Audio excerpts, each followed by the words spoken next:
Good evening. How's everybody? Good, good. Good.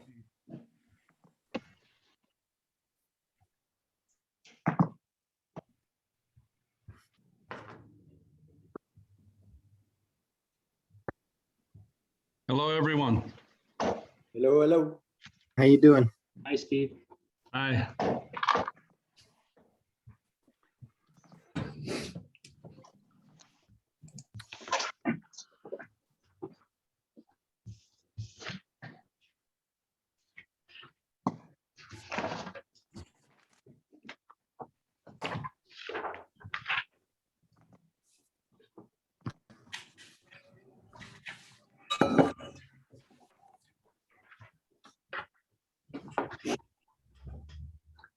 One, two, three, four, five. We got everybody from staff. We'll start in 1 minute. We're looking for Mr. Malinan.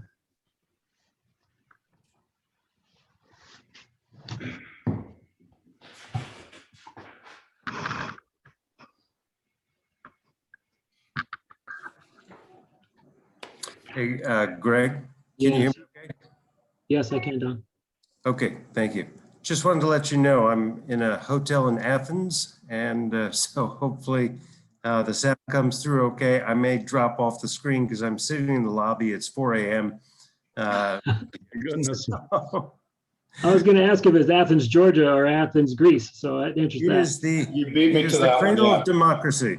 that. All right, very cool. Athens, Georgia, right. Glad you could join us from the other side of the world. Yeah.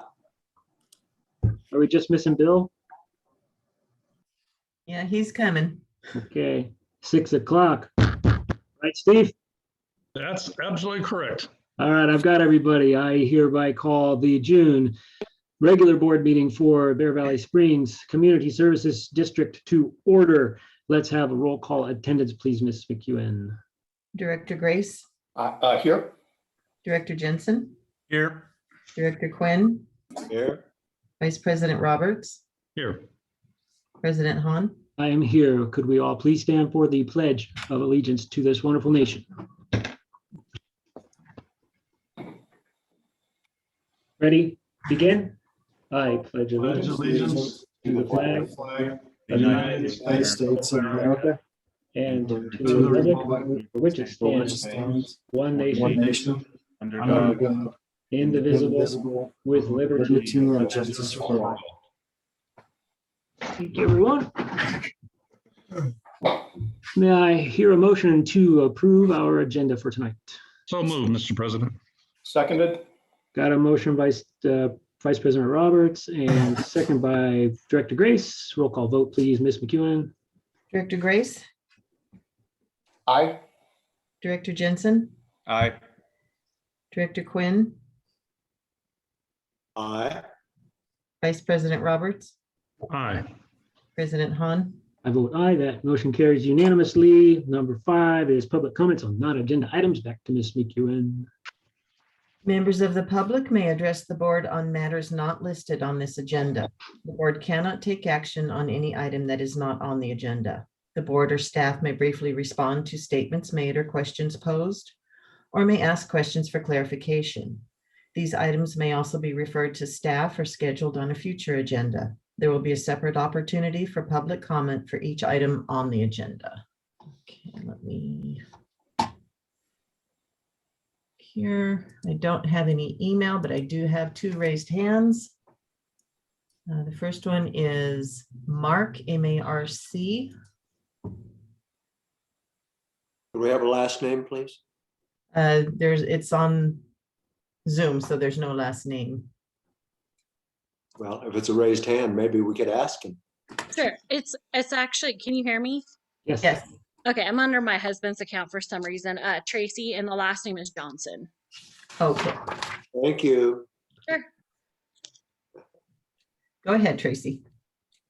So after the last board meeting, and everything that happened, I feel like I need to say something. So I prepared like a statement because I'm pretty upset.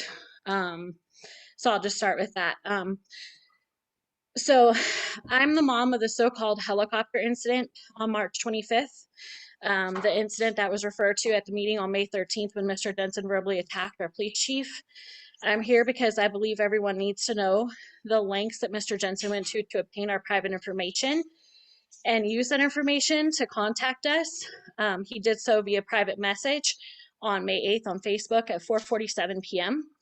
I called him shortly after to find out why and how he obtained our information and why he was so interested in an event that was outside the scope of his professional duties as a CSD board member.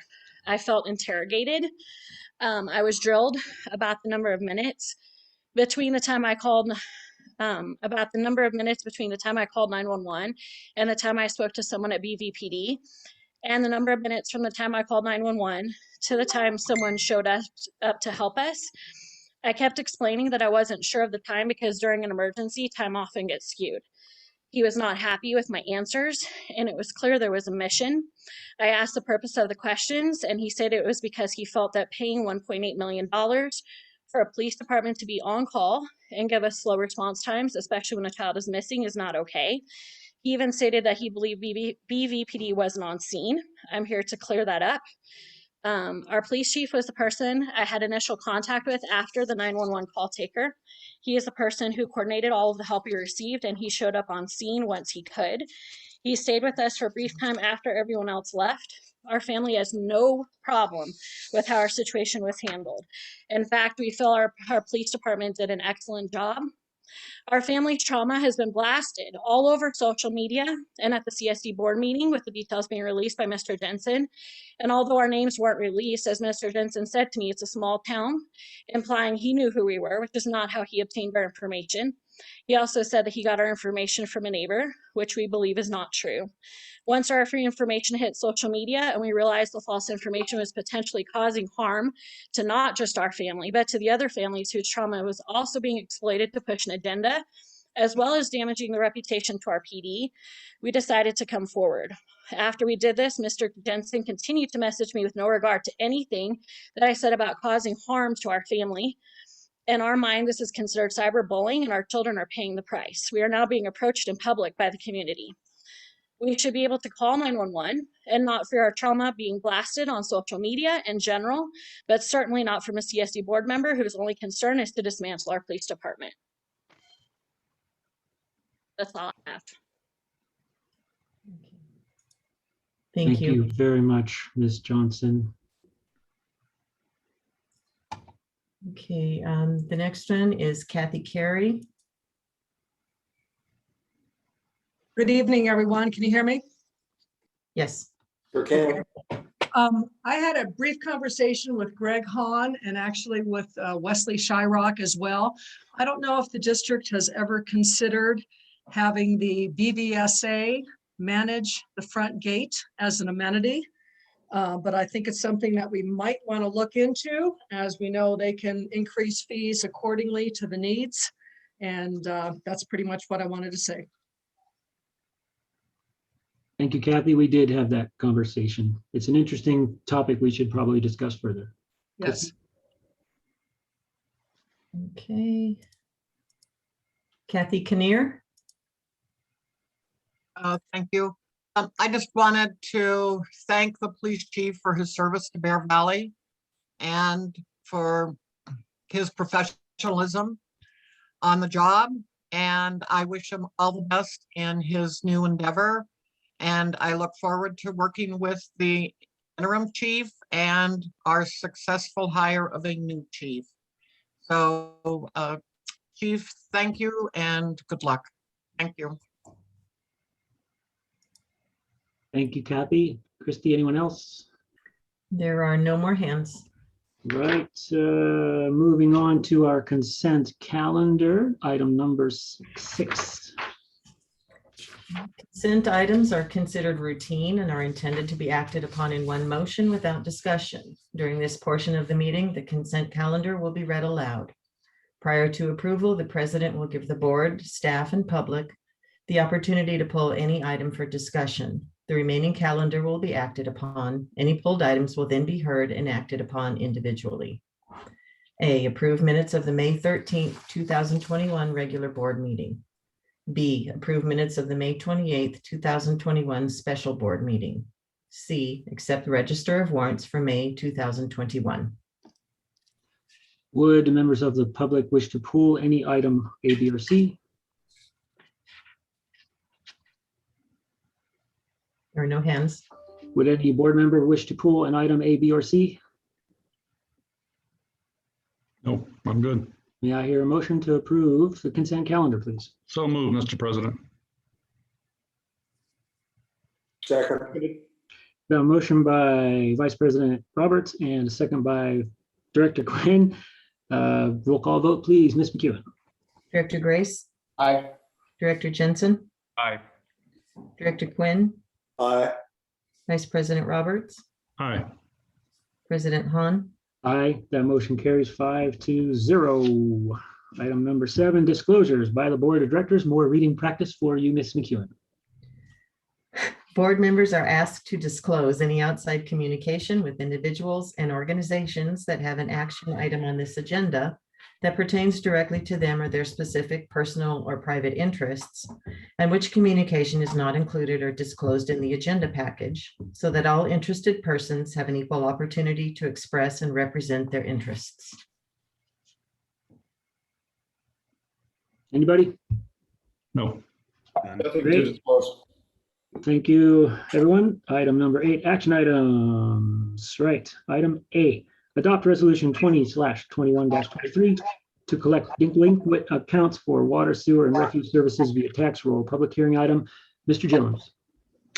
Thank you, President Hahn. At the May 13th board meeting, the board accepted the initial report of delinquent accounts and scheduled a public hearing for today's board meeting. As required by law, notices were mailed to the property owners and published in the Tehachapi News. Property owners have up until the time of this hearing to pay the amount due. And that amount, since the writing of the staff report, we have received additional payments. And so the updated list now includes 52 customers for a total of $70,265.39. After the close of the public hearing and adoption of the resolution, this final report will be filed with the Kern County Auditor's Office, and the delinquent charges will be placed on the tax bills for collection in the same manner that we collect our general taxes. And with that, I'm available for any questions you may have. Questions from the public? Questions from Director Grace? I have no questions, sir. Director Jensen? None, sir. Director Quinn? If you're shaking your head, I don't see your picture on my screen, sorry. Director Quinn? You're good. Oh, you were me. I saw it that time because I scrolled over. Right. Vice President Roberts?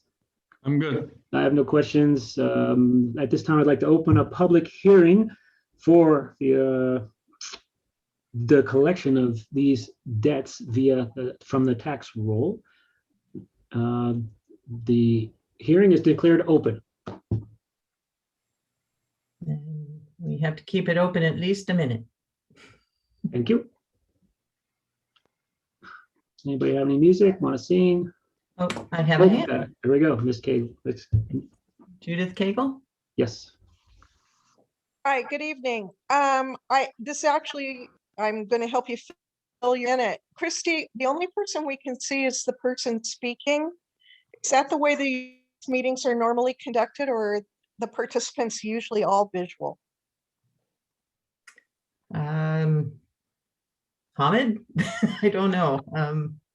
I have for the recording, I guess I have it set to the active speaker so that it changes to whoever's speaking.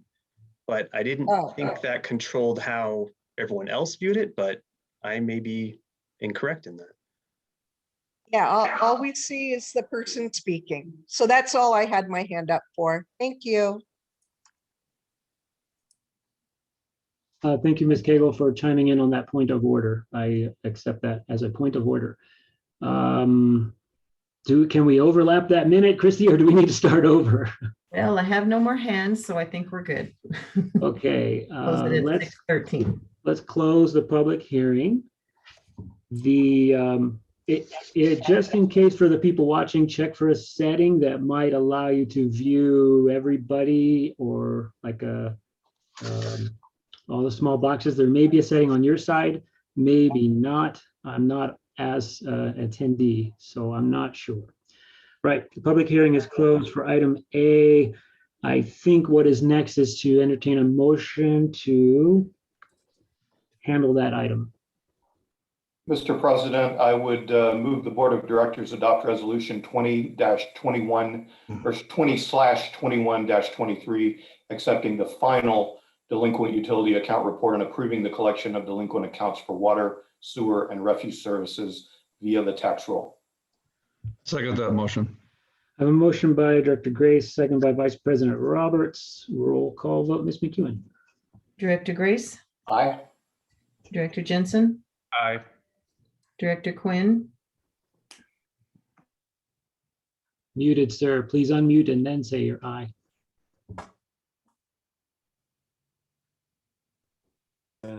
Aye. Thank you.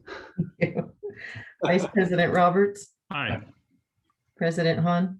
Aye. Motion carries 5-0. Item 8, Bravo Solid Waste Rate Study, Mr. Mallon and Mr. Jones.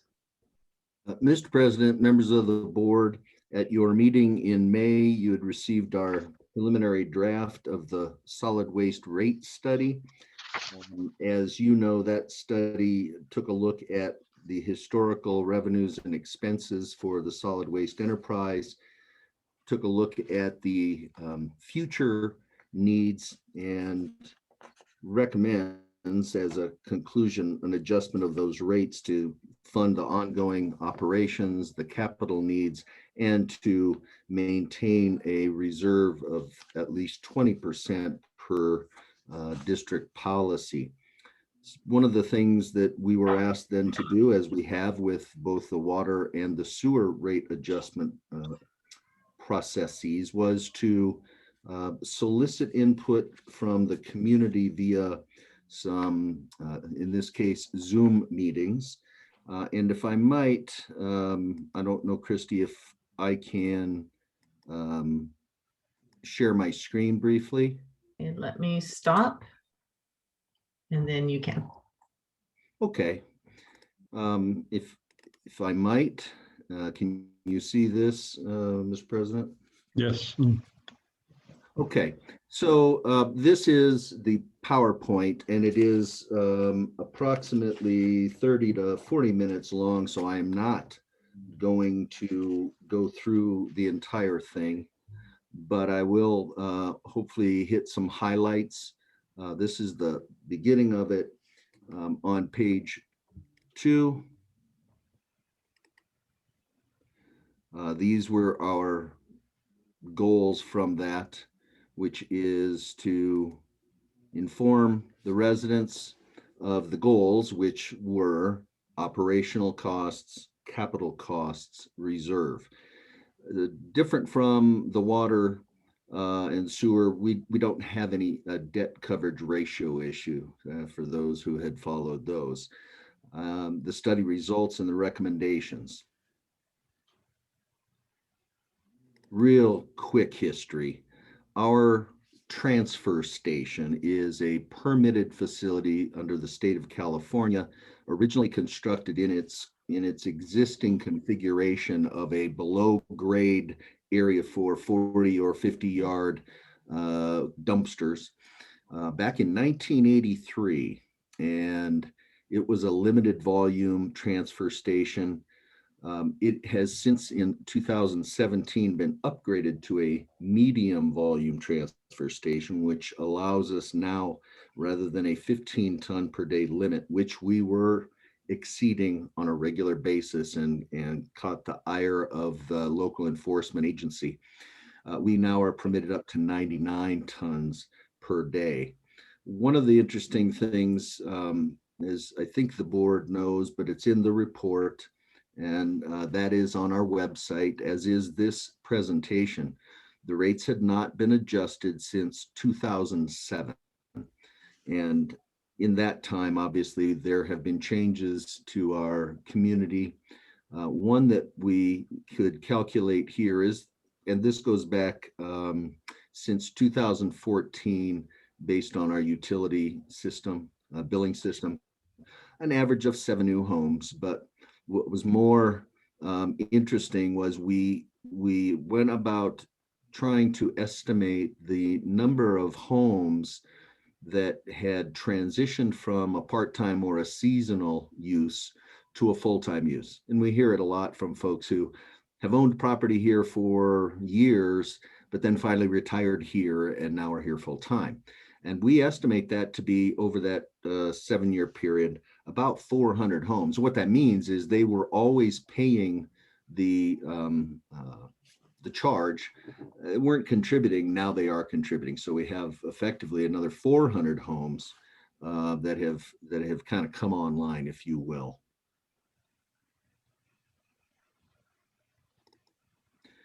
These were the goals: adequately fund operations. We've had an average deficit, and it has increased over the last couple of years.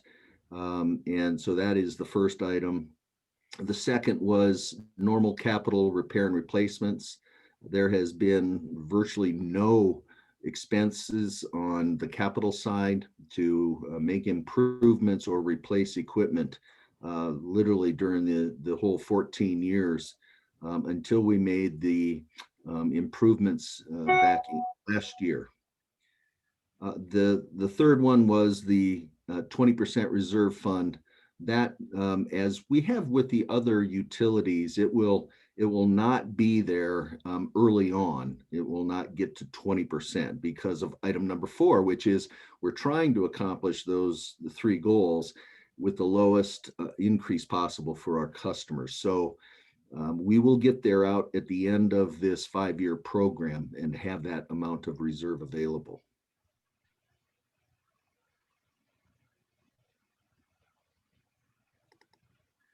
Real quickly, this is the lowest practicable increase.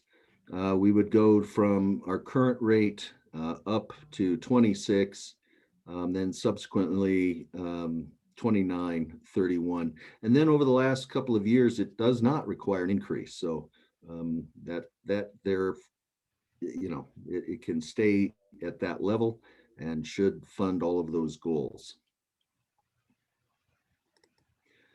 So in conclusion, there needs to be a rate increase for operations, capital, and the reserves.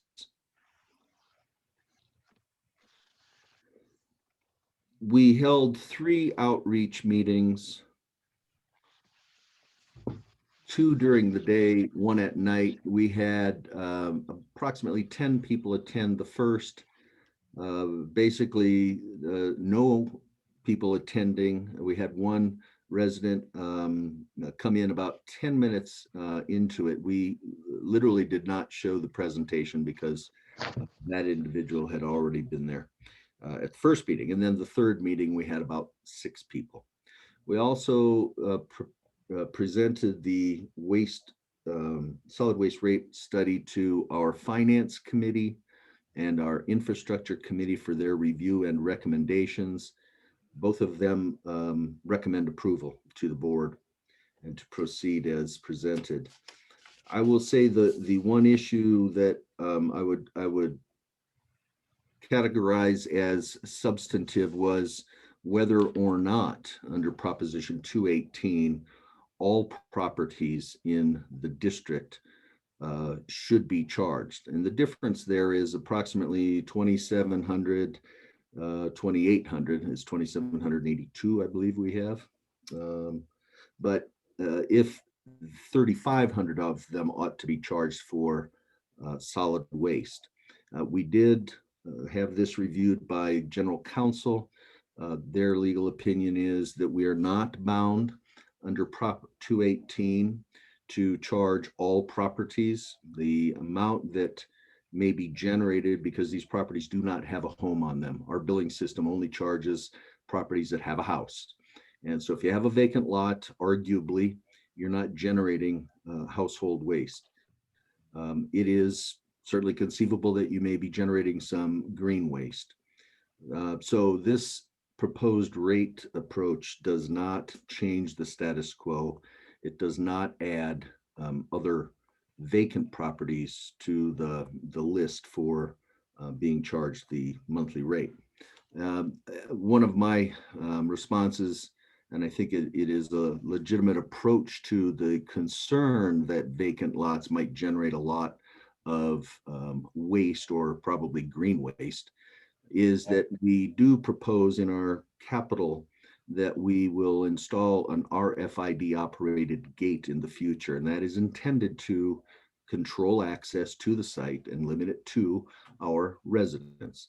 And it would utilize the same amenity card RFID mechanisms as we are going to be putting in at the front gate. And through that, then we should be able to disallow access for those who are not payers into the system.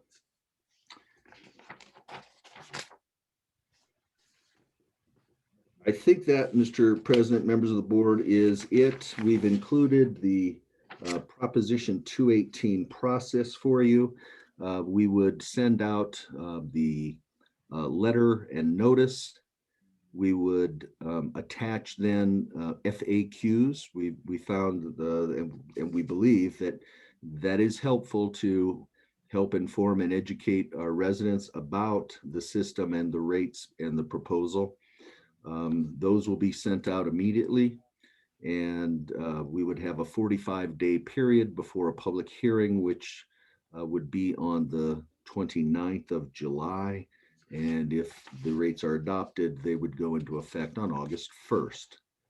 So we have for your information and action, first to receive the report that effectively finalizes it, and then to have a resolution that sets the public hearing for July 29th. And then I will stand for any questions you may have. Thank you, Mr. Malinan. We have 34 attendees tonight, and there's some new names. So people in the attendees section, if you'd like to comment on agenda item Bravo, solid waste rate study, please click the raise hand, and we'll go on in order of the list and get to everybody that would like to comment. Ms. McEwen, would you handle the public comments for us? Okay, we have Fred Hicks. Hello, how are you all this evening? Good evening. Good evening. My name is Fred Hicks, and I just wanted to comment. I'm not opposed to the rate increase at all. What I'd like to bring to the attention of the board is I'm not exactly sure how the increased cost got approved prior to the raised rates, and I'd like to bring a couple items to your attention. I hope in the future, as we look at rate studies and increases in fees, we could approach this by doing the study, increasing the fee, like the income, prior to increase in expenses and operating costs. This would actually result in keeping the reserve funds at a much healthier level. In the case of the waste transfer study, by hiring site attendants and increasing costs prior to the rate study increase, we've taken the reserve fund well below the 20%, which is where it doesn't need to be. And it could have been avoided if we would have done the rate study prior to the increased expenses. I did some research. We were not required to have any site attendants on site. We only are required because we put in our site facility plan that we would provide 1 to 3 site attendants. I spoke to the Kern County Board of Sanitation, our site inspector, Samantha. Almost all sites our size have 1 attendant. And I'm not opposed to the attendant. I just think we should do better research and provide better site facility plans on how we're going to manage our permit. We are not required to have, permitting wise, we said we were going to provide people, which is why the county put it on our permit. So that's kind of where I'm at with that. And, I wish we would have done this in reverse so we could have kept our reserve fund at a much healthier level. That's basically what I have to say. Thank you, Mr. Hicks. I think those are fair points. Would staff clarify something on there? We are open 5 days a week, 12 hours per day. That's 60 hours. That would take more than one person to have those hours covered. And that's not their only job, is to be at the waste transfer station. Would you confirm that for us? Mr. President, members of the board, we do have positions dedicated now to the transfer station, and you're correct. We have to have more than one individual to make the 12-hour coverage. Board members may recall we did come to the board to get approval for 2 positions as we were required. And I think Mr. Hicks makes a good point. We did in our plan indicate 1 to 3, and the county went with 2. And so we were compliant with that. And we did add a couple of positions. And we do use our general services employees as needed to supplement that. But there are positions dedicated to it. Thank you so much. And thanks again, Mr. Hicks, for that question. Ms. McEwen, more public? There are no more hands. Shall we go to the board? Director Grace? Mr. President, I didn't have any technical questions. We did hear this during Finance Committee and I think, and also infrastructure. So I think I've asked Bill all the questions he can tolerate. I will just say this is a long time coming. I'm glad this will get us up to speed and flush. It's kind of interesting looking at the year-over-year changes going forward. $9 a year, $2 a year, $3 a year for the level of service that we get. Basically, anyone who has lived outside of this community and has paid CR&R or waste management for a small bin that you have to utilize for your green waste and your household trash. And that's all you get for anywhere between $30 and $45 a month. I think this is more than reasonable. I think it's a long time coming, and we'll definitely be voting in the affirmative. Thank you, Director Grace. Director Jensen? I just have one question. Why does the Solid Waste Center need a 20% reserve? Mr. President, members of the board, reserve funds in enterprise funds or general funds is a standard throughout municipal governments that is intended to be essentially a savings account, a rainy day fund. It is to protect when some emergent issue, catastrophic issue, something unforeseen happens. And we would have the wherewithal to be addressing it with that reserve fund money. So in some cases, it may be economic ups and downs that might affect the fund. So they vary from 20% up to our general fund is at 50%. And it is a standard in terms of municipal finance. Not the percentage, that's up to us, but just the existence of them, I would say, is standard. So that 20% would cover replacing something at the dump in an emergency? Yes, or having to do something that was not foreseen, was not being able to be planned for, yes. And that's kind of the existence of them for any particular fund. And that 20% is 20% of what? The total budget for the operating budget, yes. Okay. I don't have any other questions. I liked those questions, Director Jensen. Well done. Director Quinn, your face is not on my screen. I almost forgot about you. I don't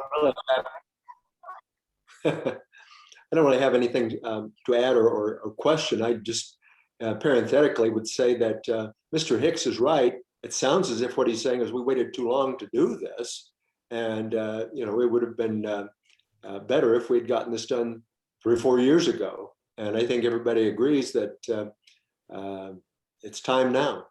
Thank you. Thank you, Director Quinn. Vice President Roberts. No comments. Thank you, sir.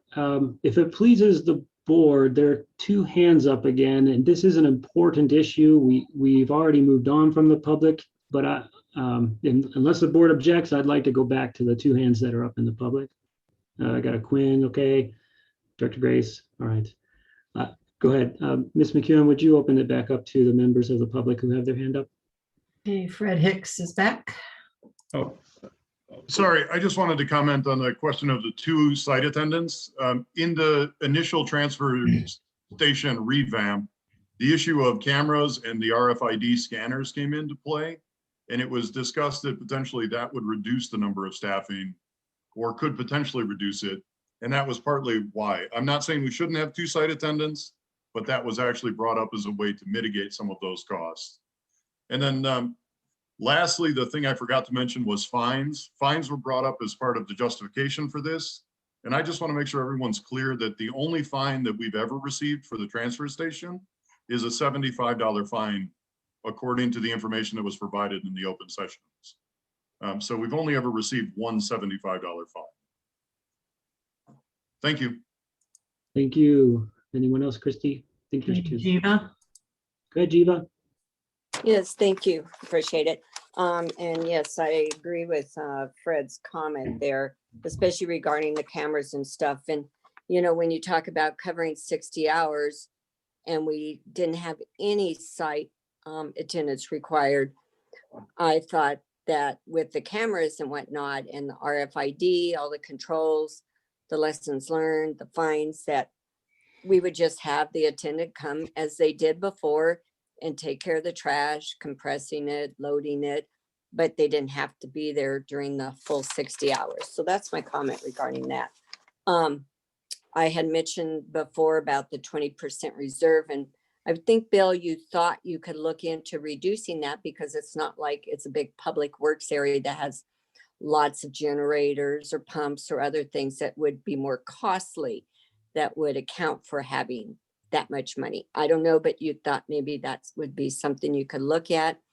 And I don't know if you could look at that after this was passed or not, or if that's something that would have to be addressed before. And then the question is, the blacktop looks nice out there, but that's not the $10,000 you were talking about for paving the entrance? No, it's not. Okay. That is our interim effort. Part of our capital includes pavement, but that's not that project yet. Okay, so that's from general funds then? No, Okay. it should come from the fund, but it's not 10,000 or 19,000, et cetera. So it was to help improve that area. Even today, people have raised that issue to me. They've raised it at the board meeting in the past, so we reacted and did something about it. Well, it does look very nice. Thank you. And then the other comment about what Don Davis said about Prop 218, I would suggest that we have him legally memorialize his law firm statement on that, so as to have that, not just by word, but hopefully have it memorialized that he's saying that there's not any conflict with Prop 218 and what decision is being made. Thank you, Bill. Mm-hmm. And Thank you. board. Thank you, Geva. So my comments will be this. I don't enjoy raising rates on anyone, especially myself, but I do think these rate increases are long overdue, and I am for a sustainable Bear Valley Springs, California. Right, I believe that brings us to recommended motion action. Mr. President, I move the Board of Directors receive the solid waste rate study, and I move the Board of Directors adopt Resolution 20/21-24, setting a public hearing for July 29th, 2021 on the new rates of solid waste service and authorizing notice to property owners. I'll second. I have a motion by Vice President Roberts and a second by Director Grace. Roll call vote. Ms. McEwen? Director Grace, Aye. Director Jensen, Aye. Director Quinn, Aye. Vice President Roberts, Aye. President Hahn, Aye, vote carry. Motion passes 5-0. Item 8, Charlie, is approve employment agreement with Jeffrey J. Kermode for interim chief of police. Mr. Mallon, please. Mr. President, members of the board, as I informed you at your last meeting, Police Chief Melanson intends to leave at the end of the month, and the board had taken action to direct us to bring forward an agreement to hire Mr. Kermode, who is our ex-police chief with a long career in law enforcement, as our interim.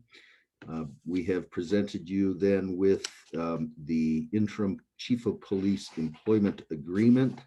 And as noted, Mr. Kermode must complete all the post background check and other requirements.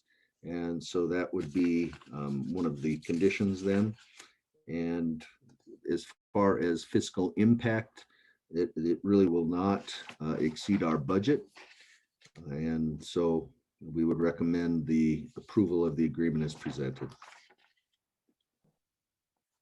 Thank you, Mr. Mallon, and members of the public wish to comment on this item.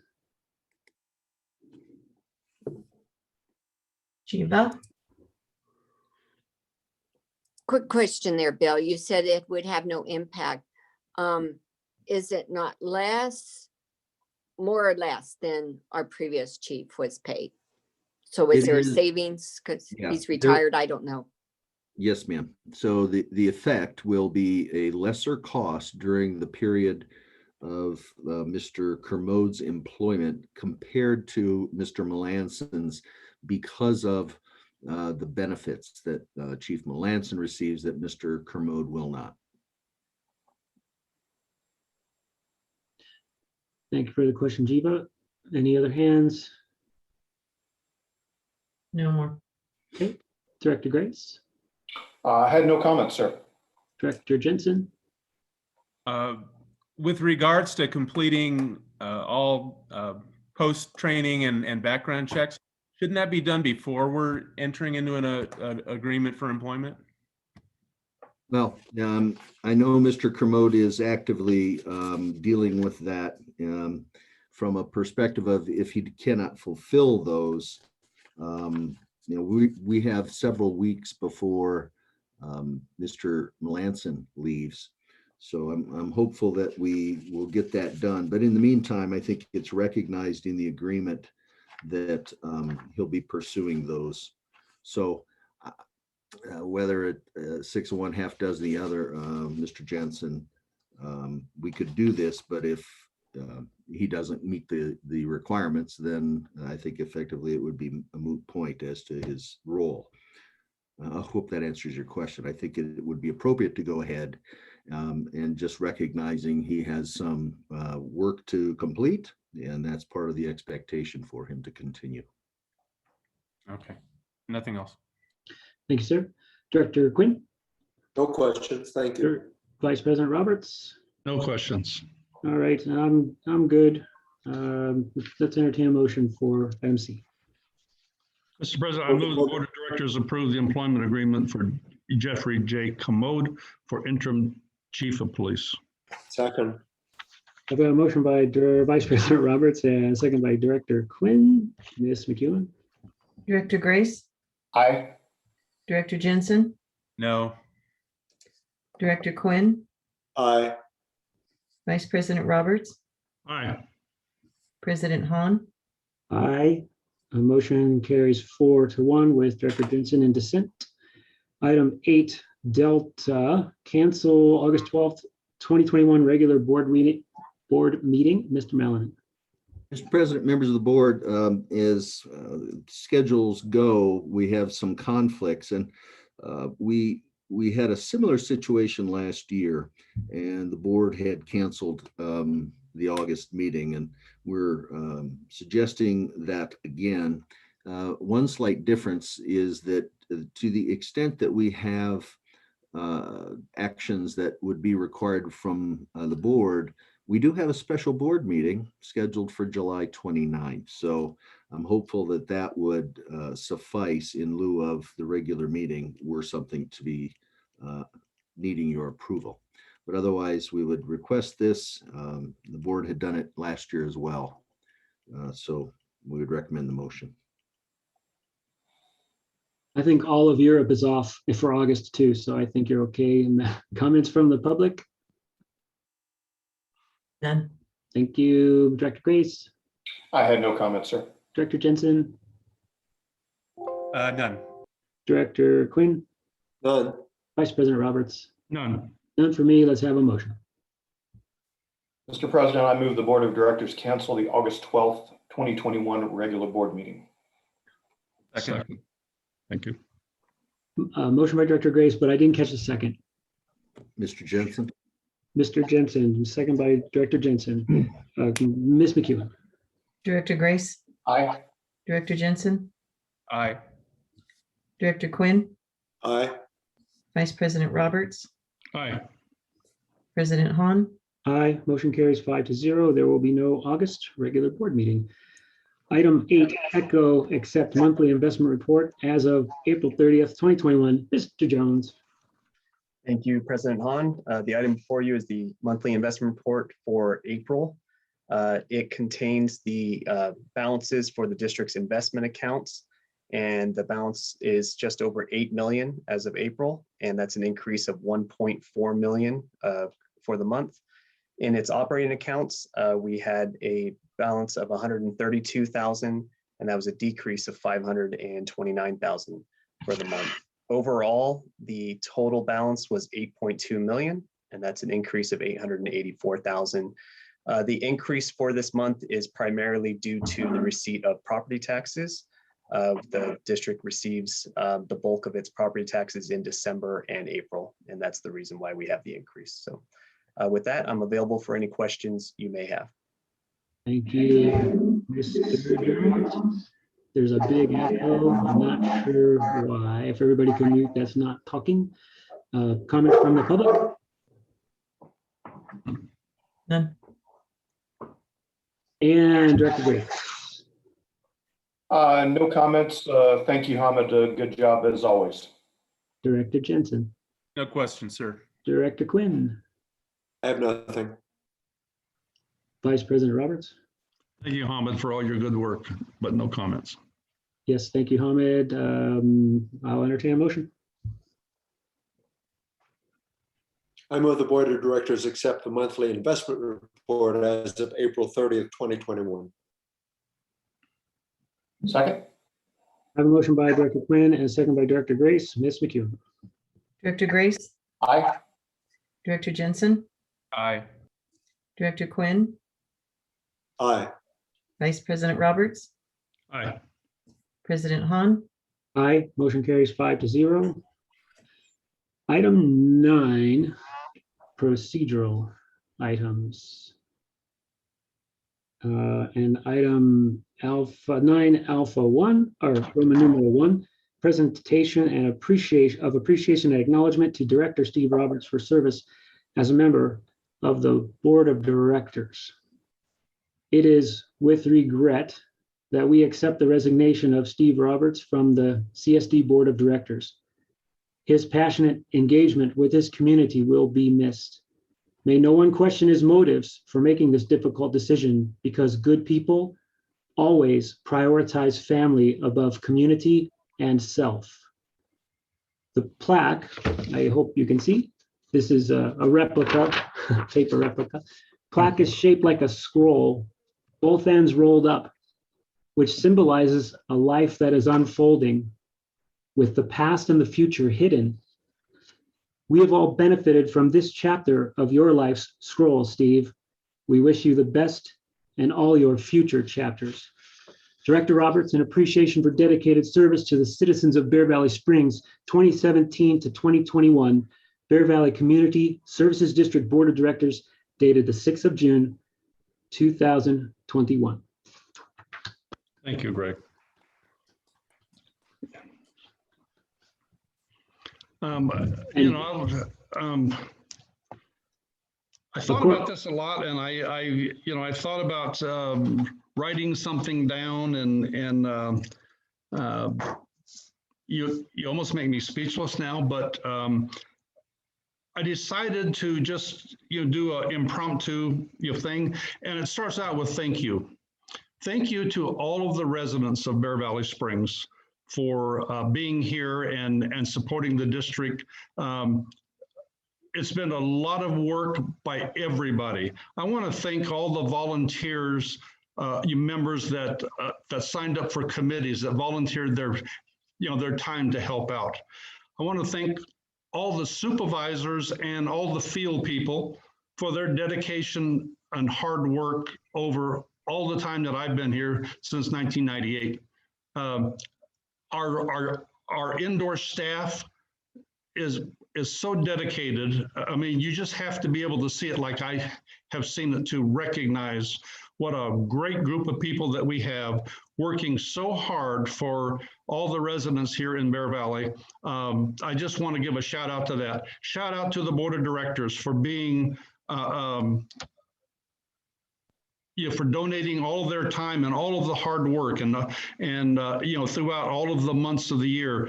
I know what you guys have all done. And I'm honored to be a part of that for these last, I guess, 4 years. One of the things that I started out when I was on the board to tell the residents that we are all the same here in Bear Valley, the BVSA and the CSD, we're all the same people. And so we should all work together for the common good of our valley. And I feel like that we made great progress. I want to give a shout out to, on the BVSA, Director Guy Mundy for all of his work that he's done to help bring us all together. And the general manager, Wesley Shyrock.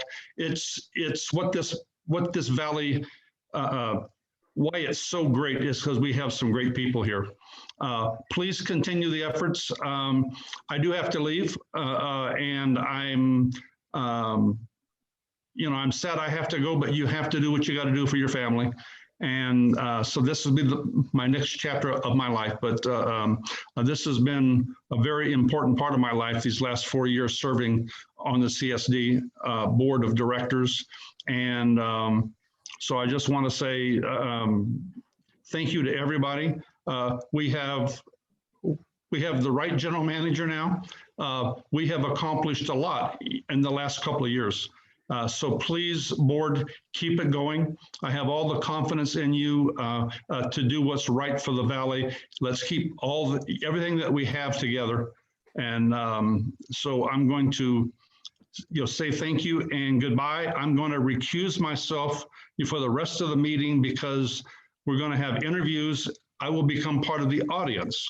But once again, thank you all. Thanks again, Steve. Thank you.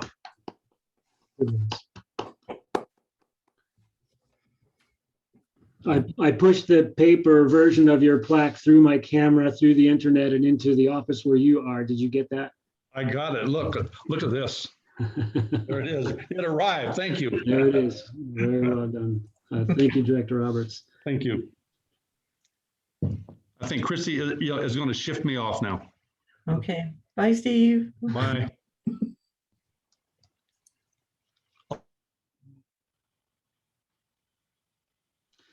Right. Brings us to item Roman numeral 2, candidate interviews, board of directors vacancy. Ms. McEwen. Okay, with the resignation of Director Roberts, we now have a vacancy on the board. In anticipation, the board of directors on May 13th elected to fill this vacancy by appointment. Notice of the vacancy was posted in compliance with legal requirements. Additionally, the notice was advertised on the district's website, on its social media pages, and in the Bare Necessities newsletter, posted in various places around. Interested candidates were asked to submit a letter of interest and a statement of qualifications, and we have received 6 as of the June 4th deadline set by the board. All candidates were invited to attend tonight's meeting to address the board and answer any questions from the board. Before I turn the item over to President Hahn, I wanted to review the procedures for the nominations and the interviews. For the interviews, candidates will be called on in alphabetical order and given up to 3 minutes to address the board. Then President Hahn will call on each board member in turn to give them the opportunity to ask questions of the candidate. The candidate will then be given up to 3 more minutes to make a closing statement if they like. After the interviews, there will be one public comment period, followed by board deliberation. President Hahn will open the floor for nominations from the board, so please use the raise hand feature and wait for the president to acknowledge you. After nominations are closed, the president will call for a motion and a second on each of the nominations. Again, please use your raised hand feature. And then president will call for roll call votes on the motions. Once our new director is appointed, the board will be asked to adopt a resolution to confirm the appointment. And with that, I will hand it over to President Hahn. Thank you, Ms. McEwen. I have a question if we want to do closing statements after questioning each candidate, or is it going to be opening statement, questions, closing statement, opening questions? Does the board have a preference here? Shall we do opening statements, questions, and then go back through the list alphabetically to give closing statements? Does that sound okay? Sounds good. Great. All right, thank you. So we'll begin with an opening statement. Alphabetically listed is Leanna Bowman. Okay, let me find her here. We have so many here today. Okay, Leanna. Well, hello. I'm always regretful that I start with a B. I always have to kick these things off. And I'm trusting that you hear me. Yes. Okay. Well, you know, I've been a resident here since 2018.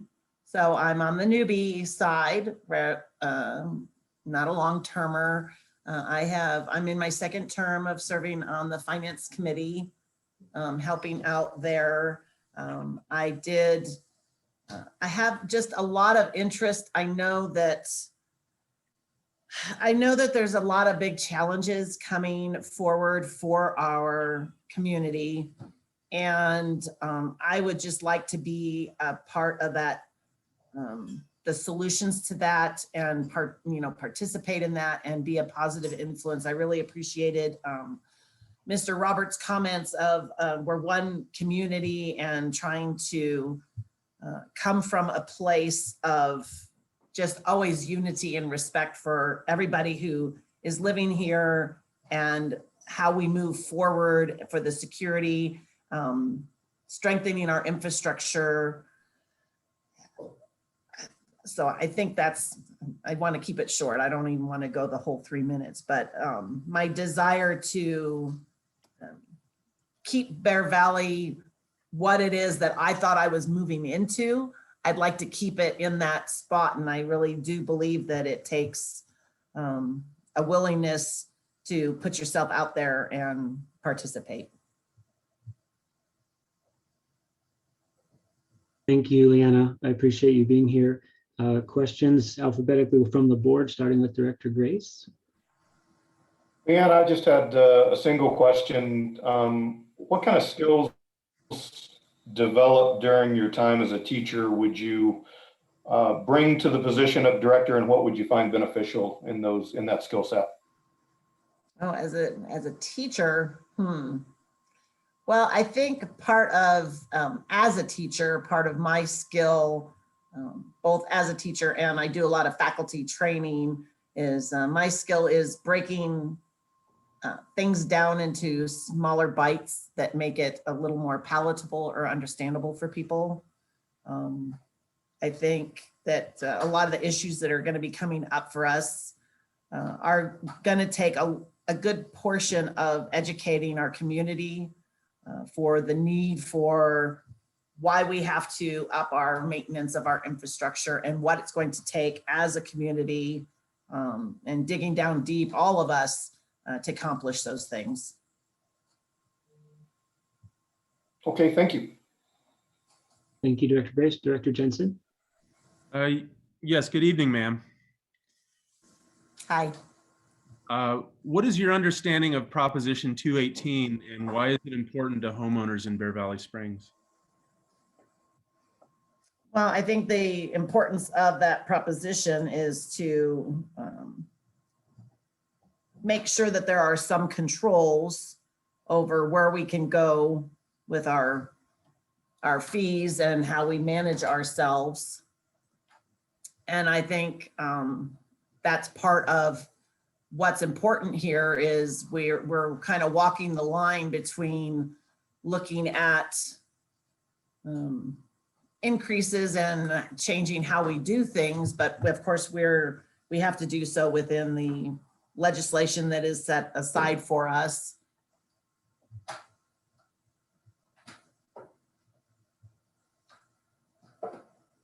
I'm sorry, was that it? Yeah. Okay. And then in your opinion, in order of importance, what are the 3 most important services provided by the CSD? Well, that's kind of a loaded question.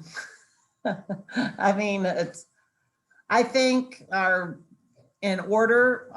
think our infrastructure, and I dare not take those apart. You know, that water is more important than the roads, or the roads are more important than the water. I think our infrastructure is the most important at this juncture, and followed by our safety and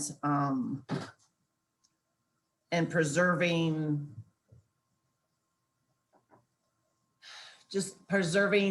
our amenities and preserving the quality of life that we have here, in that order. Okay, thank you. I have no other questions. All right, Director Quinn. Hi, Leanna. How's it going? It's good. I feel like I'm very nervous over here. I'm going to make it easy for you. I'm going to take a different tack. In looking at your resume and your statement, it's obvious, as with I think everyone who has applied for this position, that everyone would be a fine director. That's not really an issue. A lot of my belief is that knowledge is secondary to belief.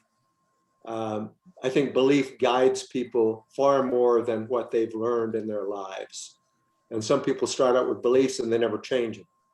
In any case, I'm going to read 3 questions or 3 statements, and I'm going to ask you to say you either agree or disagree. And if you choose to, you can expand on your answer. Okay? Okay. First one is, in general, the CSD pays employees too much for the work they do. Disagree.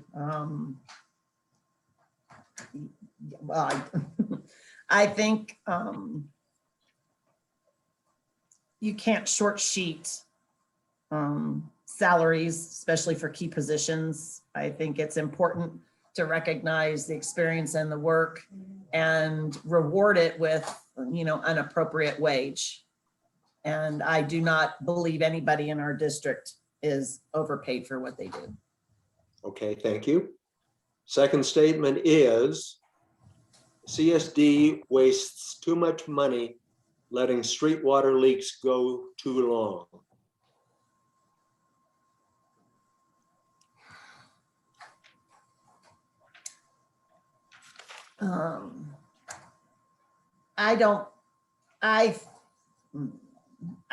How does that cost us money? I guess, it's not like we are paying for, I would think it's more a matter of, the water is limited and we don't want leaks for that reason. For the water leaks that I have personally seen around the neighborhood in different places, I think we attack them in an appropriate amount of time.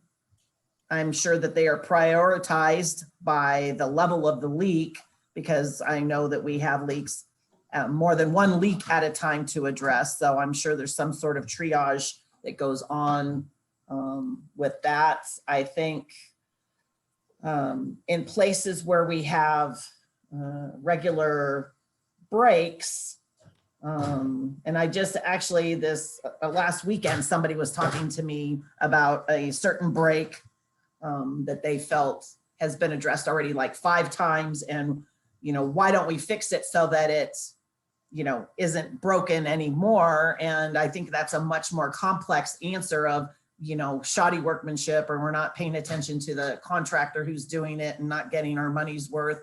I'm sure there's a lot of other reasons for certain places that keep breaking.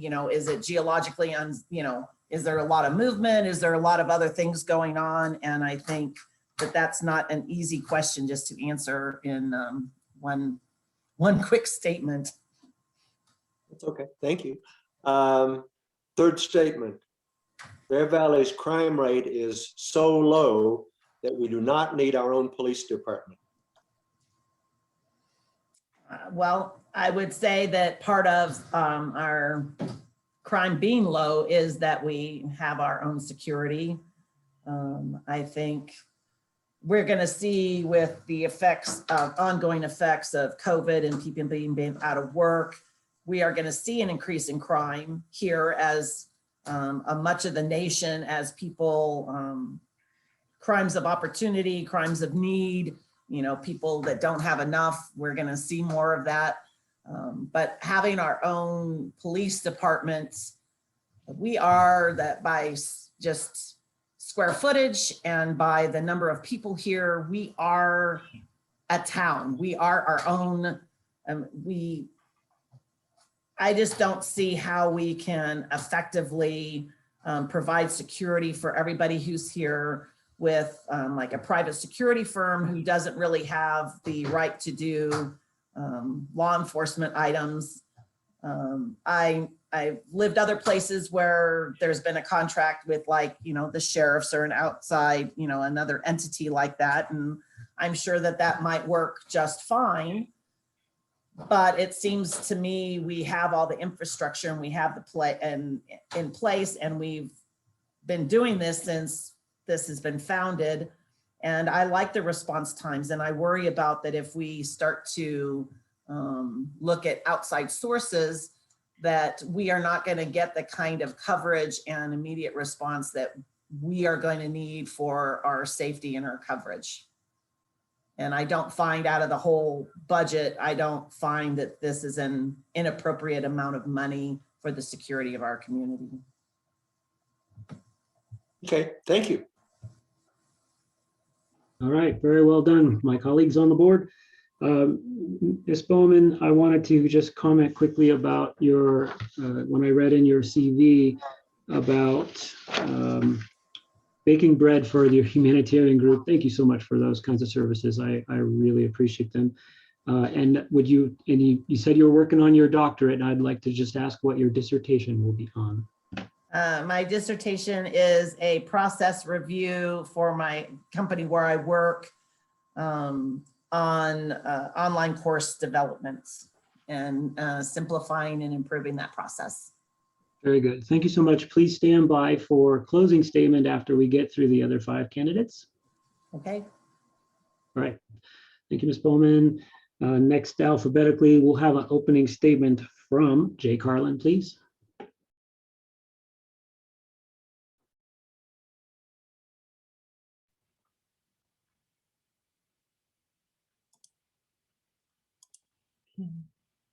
Jay, you are muted.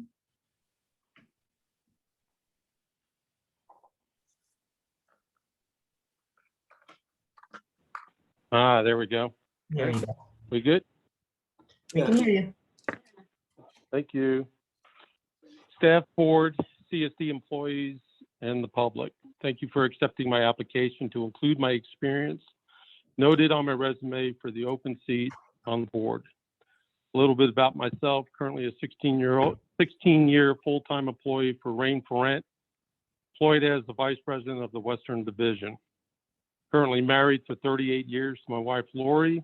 I have 3 boys and 2 Boston Terriers, and those are also boys. So we have a family of all men. For the past 8 years, volunteering, serving as captain for the Volunteers and Police Service. In this role, you might have seen me on the 4th of July, directing traffic, overseeing the Challenge the Bear bike ride, or conducting house checks. I was previously elected by the people for a 4-year term, 2016 through 2020, which encompassed me attending 189 board and committee meetings, calculating to approximately giving up 700 plus hours of commitment to the people of this community. I'm very proud of the work the board and I accomplished during this time in driving decisions on stalled projects like solar, dispatch, mailboxes, road, long-term unfilled positions, transparency, future of the infrastructure, and these are just a few to name. Some of these meetings were extremely painful for the public and the board to endure, especially when making difficult decisions to balance department funds, which have resulted in increases in potable and wastewater, and the courage to defund the police dispatch and the post office. As part of my tenure as a board member, I helped unravel the previous general manager's inconsistencies and improprieties, resulting in a very large seven-figure payout savings to the people of this community. There is no secret, I still support safety first, followed by water security and the infrastructure. In my mind, this should remain as focal points for the long-term strategic plans, keeping in mind that they should always outlast the current board member cycles. I run and continue to follow the same few basic principles in my life: honesty, integrity, commitment, and of course, common sense. What you will not get from me is a hidden agenda. And now I'm available for your questions you might have for me. Thank you. Thank you, Mr. Carlin. Director Grace. Good evening, Mr. Carlin. You mentioned I think you characterized it as a painful decision to defund the dispatch. There is a nascent movement in the Valley to defund our police in general. Can you give your thoughts on that? Where do you fall on that? And just give me your 50,000 foot view on the whole issue. Yes, sir. Director Grace, I was actually board president when we defunded the dispatch department. There were many reasons for that. It was a very, very difficult decision of the board. A few of the things that were not or have not been public were that we lost our rights to dispatch for Tehachapi from the previous board that I was on, for not being able to negotiate or discount the rates for their dispatch department, which became basically our cost was about the same cost for them to actually run their dispatch department. The second part is that we also had two other agencies that were willing to actually come aboard, and that was actually thrown out by the previous board as well. And it came down to dollars and cents of dispatch. My personal opinion today is slightly a little different. It was about money. People said it was $1 million savings. During the board meeting, I put out the calculated numbers of what I came up with, which were real hard, true costs that we would save. And it was somewhere, in excess of 400 and a little bit less than $500,000 per year versus outsourcing to the sheriff's department for approximately about $100,000. We lost many family members, and we lost probably one of the most difficult things was the personal touch that our dispatch department, did for our community. A lot of those folks that were in our dispatch department knew most of the people in our community. Not only did they know them personally, but they also knew their pet. They were very vital, importance to our community. And it was really, really a sad day when we gave them up for roughly about $500,000. I appreciate your comments. That said, in kind of the global discussion that is going on in the Valley right now, I'll ask you straight out, do you feel like $1.8 million is too much to pay for our own independent, accountable, localized police agency?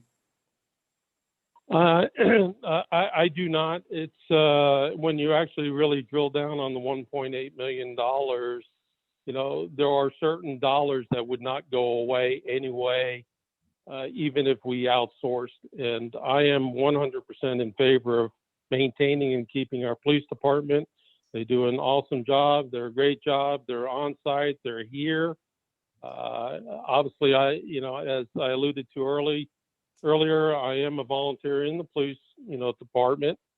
I have a little bit of more knowledge about what actually happens behind the scenes than a lot.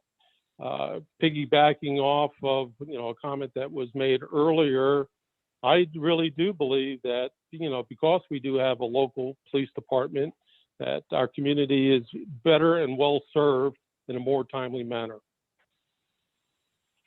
All right. Thank you very much, sir. I appreciate your comments. Thank you. Director Jensen. Good evening, sir. Good evening. By applying for this position, aren't you asking the board to do what the voters resoundingly didn't want to do? You'll have to be a little bit more explicit on your question. I don't know how I could be clearer on that. You're asking that to be appointed when the voters rejected you in November. Well, okay, so I received less votes. Is that what you're implying? And there's a vacancy, so anybody is open for this open board seat, and I'm willing to actually volunteer my time to be put back on the board again. So my answer is no to you. Okay.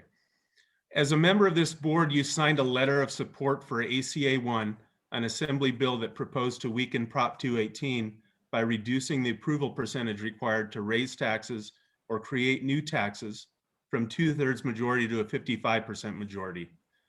Did you do that because you believe that it was the will of the voters you represented, or did you do that because you thought it was the right thing to do?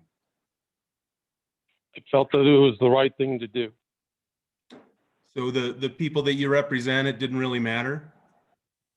That wasn't the question to ask. Well, it was. I mean, you did it for a reason. You did it for your personal belief and not what you thought was the will of the voters, the will of the people. No, Director Jensen, you're taking words out of my mouth. I voted on the best based upon the information that was provided to me. I voted in the best interest of the public. But did you vote that way because that's how you felt the people that you represent also felt? I voted based upon what I felt the people was asking for. Okay. If you were the king of Bear Valley Springs, what would you do to improve our community? Well, I've already stated that, in my opening statement, it would be still to continue safety. Our infrastructure, we're living in a 50-year-old community. I think I started that in the last board over the 4 years that we made difficult decisions to increase our funds in order to pay for services that we were basically robbing out of the general fund. And with those things, you have to actually move forward in improving the community, not only on the infrastructure, as I just alluded to, but that's probably our most important part for our community that stands between us and living here. If you don't have water, right, you can't survive. If you don't have the pipes in the ground to actually push the water to our houses, you can't survive. Well, I guess you could if you wanted to truck your water in. But I still believe that infrastructure is probably number two. Number one, safety is always first in my book, Director Jensen. Okay. I have no other questions. Thank you. Director Quinn. Hi, Jay. How's it going? Hi, Director Quinn. Very well, thank you. Oh, we're friends. Come on, we work together. We have worked together, and I enjoyed it. Together. Yes. So anyway, you know the way I dealt with Leanna's statement and the statements and so forth. So I'm going to do the same thing with you. So statement Sure. one is, this is an agree or disagree statement. Bear Valley police officers should engage more with the residents and not be so standoffish. I agree to that. I think for the most part, they actually do engage more than I see other agencies that I travel to. So I would agree with that statement. Okay. Statement number two, the CSD spends more money on projects than is justified. I would disagree with that at this time, and I would say over the last few years now.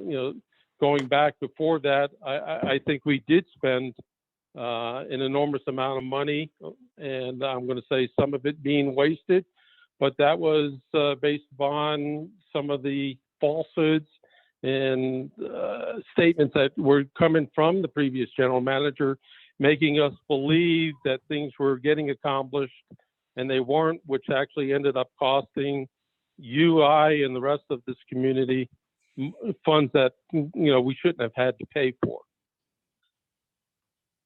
Okay. Statement number three, it is too difficult to contact CSD management with problems or questions. Agree or disagree? Oh, absolutely disagree. I will state this every day and twice on Sunday that you pick up the phone. Bill is very attentive to anybody as well as any of the other staff members, to including even some of the employees that are actually working, under the leadership there. So totally disagree. Very attainable. Okay, thank you, Jay. You're welcome. All right, thank you, Mr. Carlin, and I appreciate your willingness to stand up and serve the people of this community once again.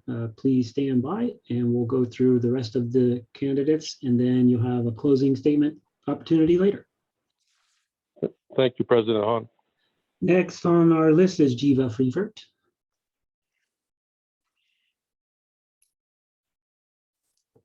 Hello, board. Thank you for this opportunity to speak with you and for the opportunity that you took to review all of our resumes and applications. It's an honor. I want to introduce myself. I've been here since 2004, my husband and I in the community. As I said, I've recently retired, but the last year and a half or so, I've been attending all the board meetings I can. Pretty much started with the interest of helping with the reforestation effort that Land Life Company wanted to plant 50,000 trees here. So made those efforts and then started attending the board with all the things that were going on. And I take time to read everything that you publish for your agenda, take time to respond and inquire. That was right on one of the questions you just asked the last gentleman. I do believe the board and staff and the GM is all very accessible, okay? And the road crews too and whatnot. So, I wanted to thank you for that. And I really look forward to the opportunity to serve. I'm excited about the potential here. With the community, we have a great community, a lot of people that want to work together to solve problems. And I'm looking forward to the opportunity to help bring us together, not be so divisive, give us opportunities that in some way in small groups or something that we can give people an option that may feel intimidated to come in, don't really feel like speaking up, and get input beforehand and in our decision-making and whatnot. So if there's any questions, I appreciate that. Thank you, Geva, for that statement. Director Grace. Hi, Geva. In your responses and even in your statement there, talking a bit about public participation and how to enhance it, it's an ongoing challenge. We would love to see more public participation. There's certainly a lot of public commentary on Facebook, but in terms of people interfacing with us in the meeting settings and coming out in this kind of setting. What would you do, and how would you enhance that to build bridges between this agency and the community, as well as this agency and BVSA for that matter? Well, I've never done social media before because in my workplace, that's kind of a taboo with the kind of work we did, and, you know, sabotage, whatnot, getting classified information from people. So I've never done that, but I do it on Nextdoor. I feel safe there because it is the local community. And so beginning that year and a half ago, before COVID started, I started posting the pros and cons, like with the sewerage study that we had, the storage rate. And I found a lot of people were responsive to my comments because they were said in a positive way. Pros and cons, they all have value, and they have to be weighed together with the financial responsibility the board has, and in the effort with whatever they're doing to serve the public, safety, to keep our utilities going. All these are critical, and we have so much talent out there. And I see them at times speak up, and we've had some great people speaking up a lot and doing things that I don't even know. I didn't even know most of the community when I started here, still don't. I'm just privately on my Nextdoor posting the meetings extra there so people know, because even though there's great attendance on the CSD website, I just figured every bit I can do to get the message out there. And, you know, take a snapshot of the agenda, put it on there in case it just catches somebody's interest to pull them into the conversation. So I think I've been doing that a year and a half. And I look forward to finding more ways to do it with the board. Great, thank you. That's all I had, Mr. President. Mr. Jensen, Director Jensen. Good evening, ma'am. Hello. What is your understanding of Prop 218, and why is it important to homeowners in Bear Valley Springs? Okay, I did quite a bit of research with Prop 218 during the sewage rate increase. And basically Prop 13 was done some years ago. And Prop 218, and there's many other propositions that are trying to protect the homeowners with a 2/3 vote, because government agencies were starting to, you know, increase fees. And then there was an action taken. I forget if it was a lawsuit or not. But anyway, it was voted in that it would be a 2/3 vote by a group of people. Again, I do not recall how that came about. But that is to protect the homeowners from significant increase by having that.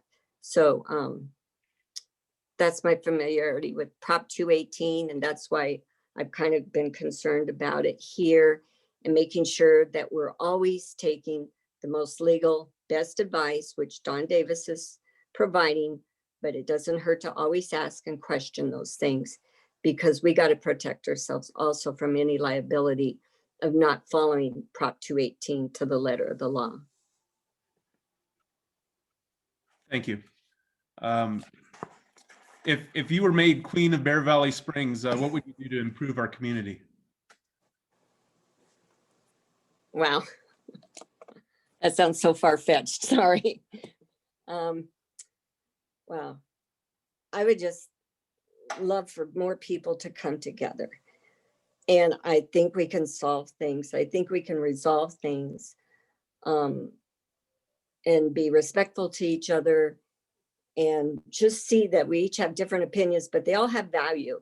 And that's what my engineering experience showed me, you know, is multiple times I worked with people, and we had different thoughts on how to get there. But, you know, we looked at it analytically. Of course, we had a financial responsibility, scheduling responsibilities, everything like that. And so I just value teamwork, and that's what I learned in my workplace. Thank you, ma'am. I have no other questions. Director Quinn. Hi, Geva. Hi, thank you. Hi. Good to hear from you. Always, right? As I said earlier, I'm really more interested in beliefs and knowledge for you, and I'm interested in your agree or disagree responses. Statement number one, no, Bear Valley PD costs more than it is worth. Well, going back to my engineering, I cannot say that I can make that decision one way or another because I'm not on the board. That is not an area that I've analyzed like other things that have come up to the board that we've addressed. Okay, I think we get a great service. I'm happy with it.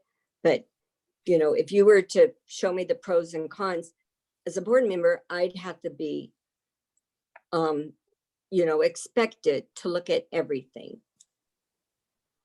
So does that answer your question? Well, with qualification, I think is the answer. It's but as a board member, wouldn't I have to, you know, like every package and agenda package that comes up, whether it's for the equipment we're purchasing, you know, and we're going to get this rock separator and dirt separator. And I looked at the report from the roads people and they did the analysis, the cost analysis of buying the equipment and saving the hours and the time versus having it hauled off. So that's what I'm saying. I look at everything that comes to me. well, that's fine, but the question was the PD costs more than it's worth. You know, in total, overall. I do not know. I have not looked at the numbers and the people and the pay there. I value them, but I have not done the analysis. Okay, so no real opinion on that one, okay? Is that right? I would have to look at all the facts. Okay. But I support them and I'm happy with the service we're getting now. Okay, second statement. While only the golf course homes are on the sewer, it is not fair that those residents pay their whole cost, the whole cost of wastewater operations and maintenance. Okay, so you're talking about the sewage wastewater, correct? That's the wastewater, yeah. Yep. Okay, I just want to make sure because I'm pretty clear on this. Per Prop 218, only the proportionality of the fees that are charged are to only go to who has immediate use to them. So I would say that is fair. And then the amenities pay their proportion based upon the sewage rate study that was done to try to make an equity there between them and the private homeowners. Okay. Okay, so you're saying it is fair and you agree with it. Statement number 3, CSD is losing money by leasing amenities for $1 per year. Okay, you know, I know that for a fact, but that's the lease, but I do not know as far as the governmental thing that is okay or not. And so to me, I don't see it as an issue unless somebody was to say that there is something here that was an issue that needed to be looked at. Did I answer your question there? Okay, that's good. Thank you, Geva. You're welcome. All right, well done, guys. Well done, Geva. You answered the question that you weren't sure of perfectly like an engineer, because if you don't have the facts, you don't give an answer. I like that. And if there's anyone in this community that walks the walk about trying to gain participation from the public, it's you. So I appreciate that. Please stand by for closing statement after we get through the other 3. And brings us to Martin Hernandez.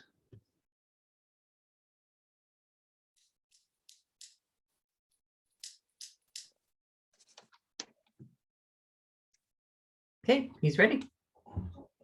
Good evening, everybody. Can you hear me okay? Yes, sir. Very good. I'd like to start by thanking the former Vice President, Steve Roberts, for your service. Godspeed to you, sir. Thank you for this opportunity to apply for the position on the CSD board. And lastly, I'd like to thank the other applicants for their willingness to serve our community. Since my service in the United States Air Force as a medic, it became clear I was destined for a career in public service. It started in the nonprofit sector by being a youth and adult alcohol and drug treatment counselor for many years. I then started as chief of staff to the Ventura County 3rd District Supervisor for over 18 years. And during that time, also served on the City Council in Santa Paula, California, as a council member and mayor for 6 years. I've served on several boards of nonprofits, and in my government roles, I've served on many different committees, resulting in millions of dollars of state and federal grants, state revolving loans, no or low interest loans. A couple of highlights are, excuse me, the Water Coalition of Ventura County, where we were awarded over $50 million in grants to watershed stakeholders of Ventura County to maintain and improve water across 3 watersheds. I was the board chair of the Ventura County Healthcare Coalition and managed a multi-million-dollar federal grant to increase access to medical care for homeless and other vulnerable populations. I also served as a prisoner realignment committee member, and we oversaw state funding to assist early release prisoners reintegrate into the community through wraparound services. Lastly, I was a board member on the Ventura Regional Sanitation District, where we governed and operated the award-winning Tolan landfill. And we also successfully applied for a conditional use permit expansion with the County of Ventura. I'd like to close by saying that my extensive public-private experience with infrastructure, policy, budgets, and financing, understanding of government and special district financing to include enterprise funds, encumbered funds, general funds, and types of grants and loans available would allow me to hit the ground running should I be appointed to the CSD board. My passion for the sustainability of this beautiful community will come along with that service. On a personal note, I'm a father.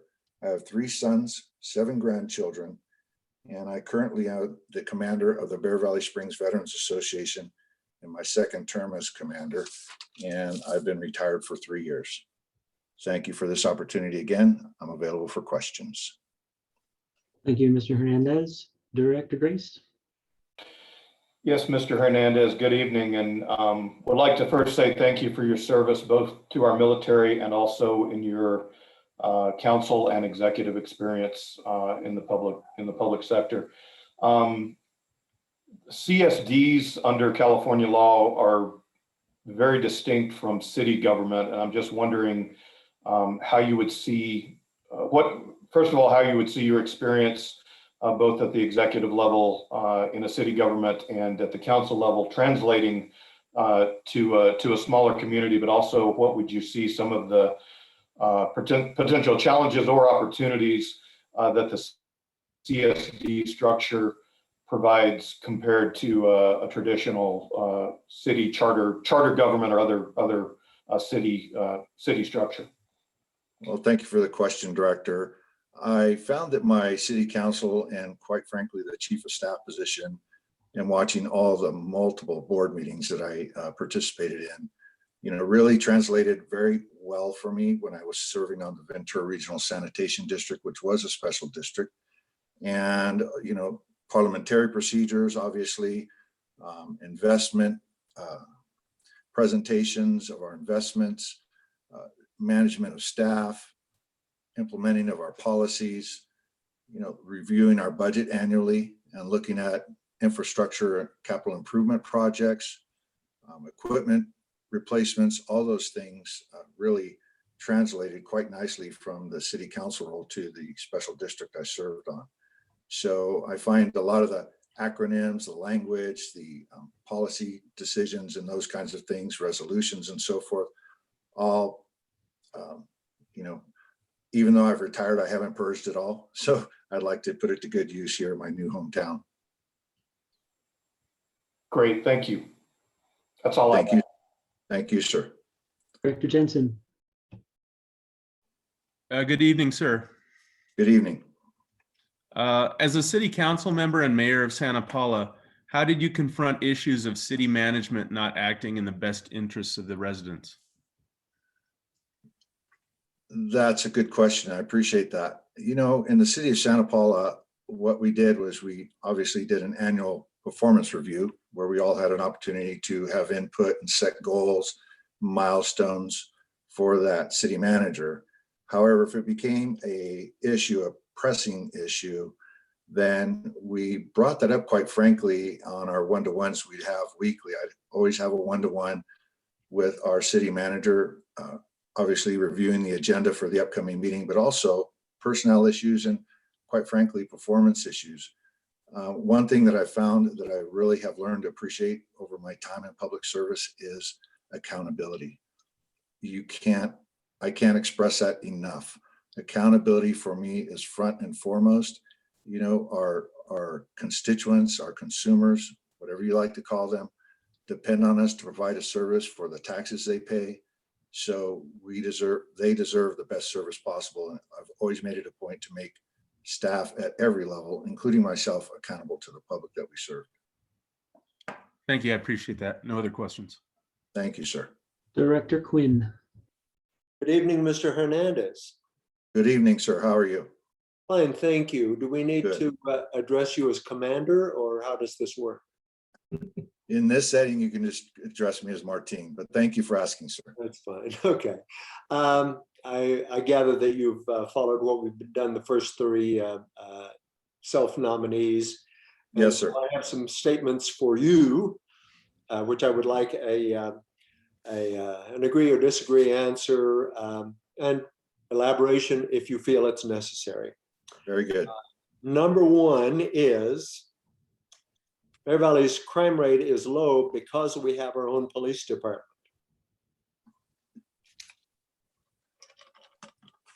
I would say I agree and disagree, only because I agree that, you know, one of the things that I learned early in my public service is three missions. That is public safety, health, and welfare of our communities. So public safety to me has always been a priority. I think our police department does a great job. I know the chief well. He's always supported our veterans activities, as well as met many of the officers. I do believe our front gate and our entrance requirements, whether it be RFID on our vehicle, gate passes for our guests, whatever the case might be, is a good deterrent. And the other thing that I think helps with the safety is that this community has been very welcoming, very friendly. I love that we wave to each other when we're driving by. And I think that translates into neighbors looking out for neighbors. So I think that we do that as well. And to me, that's a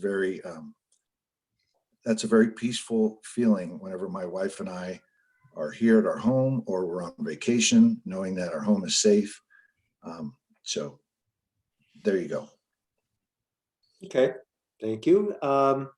Statement number two, none of the changes made at the transfer site were justified by the cost compared to benefit. They were just required by law. I disagree. I applaud Bill and the staff for the staff report on the rate increase on the solid waste facility. You know, every time I go there, I see someone dumping half a truckload of boxes and cardboard in the dumpsters instead of the recycling bin. And, you know, I don't like to police everybody, so I don't say anything, but it's a shame that we use that space for cardboard when it can be recycled. One of the things that having knowledge of the total landfill while I was on the regional sanitation district, you know, space is at a premium at these landfills. And when we fill the space in the dumpsters with not solid waste, but recycling material, it costs us a lot more for every bin that we take up there. And that translates into cost for our consumers, for me and you. I mean, it is a moderate increase. However, I think it was driven by, yes, some of the homes becoming more full-time. However, I also think it's, us as users of the facility not being more responsible in how we separate our recycling as opposed to our solid waste, which belongs in the dumpsters. Okay. Statement number 3. There is no good reason we don't have mountain bike trails in Bear Valley. I can't say that I agree nor disagree. I think it would warrant a study.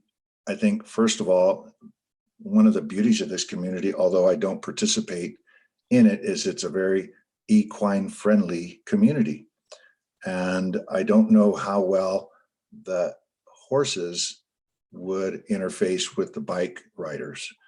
And the other would be safety concerns and liability for the district, or I would assume it'd be the district that would create these trails up there for any of the riders getting hurt or bit by rattlesnakes or anything of that nature.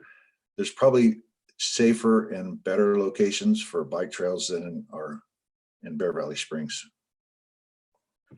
Thank you. I have no other questions. Thank you, sir.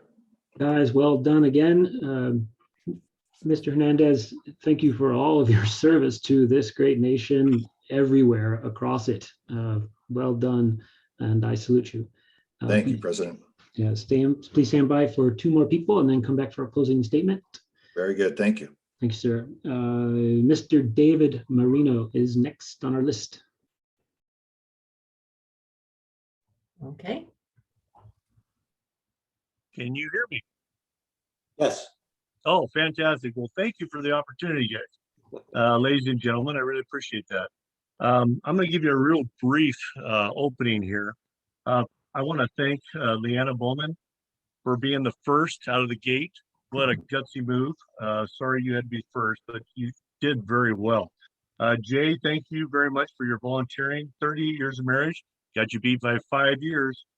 And Geva, you had some great participation here. I am impressed with the knowledge you had. Mr. Hernandez, thank you very, very much for your years of service. 7 grandkids, I'm at 5. They're all partying inside right now. I'm sitting on the front porch freezing my buns off. And I just thank you for the opportunity. I don't have a lot to offer up front. I would rather answer your questions. I gave you the opportunity to look at my websites that I've been involved in boards for over 30 years, from the Retired Fire and Police Association, which I'm presently the treasurer of, to the Relief the Los Angeles Firemen's Los Angeles Firemen's Relief Association, which we took care of medical and widows and orphans and that for many, many years. So I'm really open for questions from you guys and see what you think.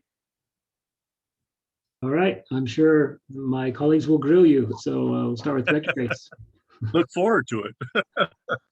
Yes, good evening, Mr. Marino. Thank you so much for your application and your interest in the directorship.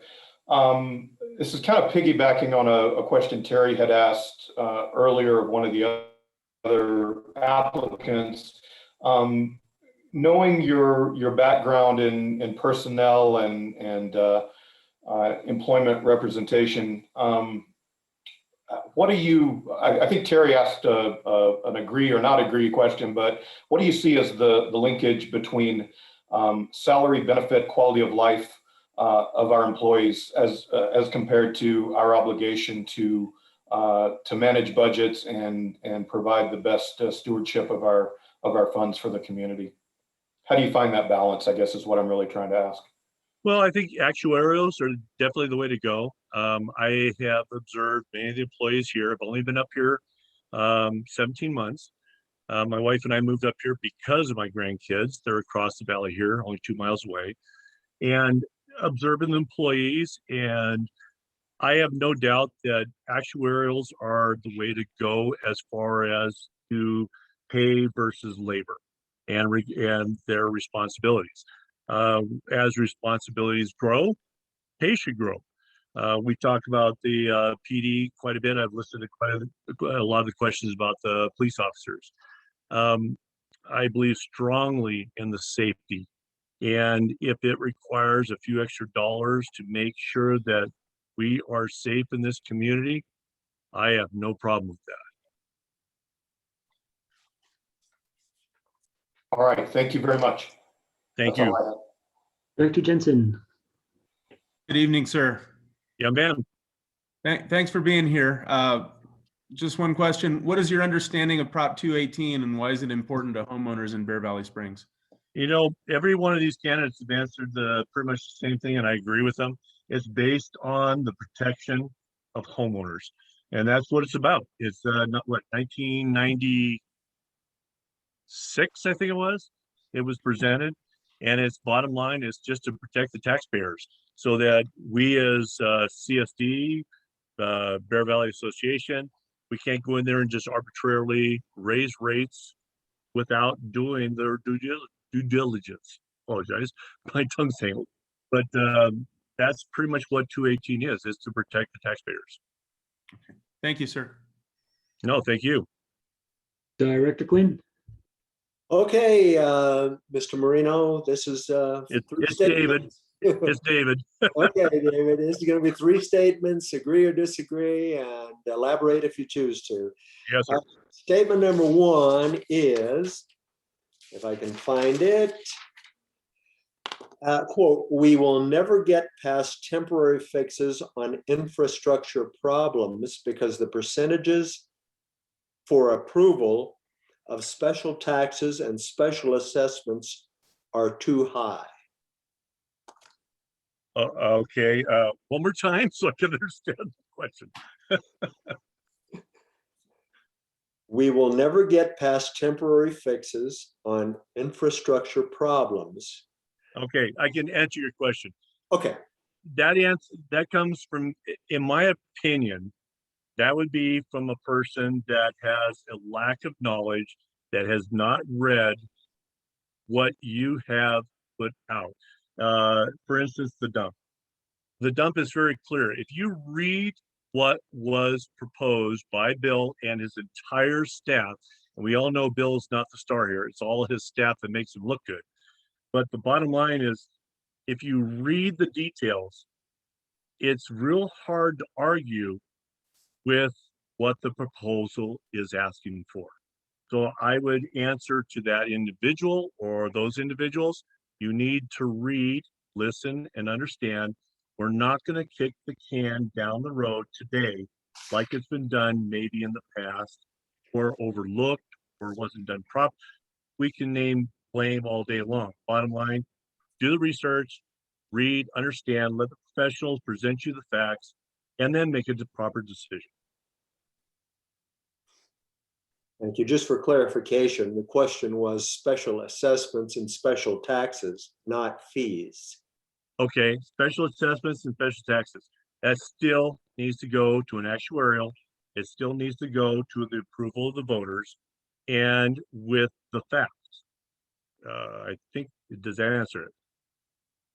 Well, the real question was, do you think it would be, what do you think the prospects are that the people of Bear Valley Springs are going to vote the 2/3 approval level to raise their own taxes for special fees? And, you know, we have a roads tax, we have police tax, we have gate tax. Those all took pretty good numbers to get them approved, and pretty high numbers. Is that going to continue, or is it going to happen again? I think you would have to prove to the public, to the taxpayers, to the homeowners that the numbers are correct. That is, I think, the biggest challenge that I've ever faced in all my boards. On the fireman's relief, we had to raise the medical subsidy by 14% one year because we ignored the problems for the previous 7 years. That was the biggest challenge, was to go out to every fire station in the city of Los Angeles and convince these folks that if we don't do this, we're going to lose it to a third party. And now we have no control. So I think it's education, it's knowledge, it's being out there in front of people, it's being honest with people and showing them the facts. Is that Okay. a good answer? Not a good answer, but that's my feelings. It's my personal feelings. Yes. That's good. That's good. That's okay. Statement number 2, it's not fair that BVSA can raise fees and assessments so easily while CSD must jump through hoops to get additional revenue. I will tell you honestly, I don't know what the Bear Valley Association's rules are as far as association raising. We moved up here and we were affected by their initial raise or their most recent raise. I have basically studied because I'm considering this position. I've looked into our process, and yes, it does seem like it's intensive, but I like what I see as far as this side of the coin. I like the fact that you have multiple hearings, both in person, Zoom. I like the fact that the numbers are very available. I feel Bill and his crew have demonstrated over and over now that here's the numbers, here's the facts, now make your decision. I don't know their side, so I'm going to tell you I'm ignorant when it comes to that. I apologize. That's okay. That's okay. You know, it's essentially you're saying that as of right now, you don't have an opinion one way or the other. That's good. Well, no, that's not what I said. I didn't say I had an opinion one way or another. I'm saying that I do not understand their process versus the process that I have watched through the basics of the sewer and the trash on PSD side. I appreciate. I don't know. I cannot compare the two. I got you. That's okay. Third statement, Bear Valley police officers should engage more with the residents and not be so standoffish. Okay, I don't know about standoffish. I have never witnessed that. I believe that they should always be engaged. I would be very surprised if I spoke to any one of them and they did not engage in our conversation.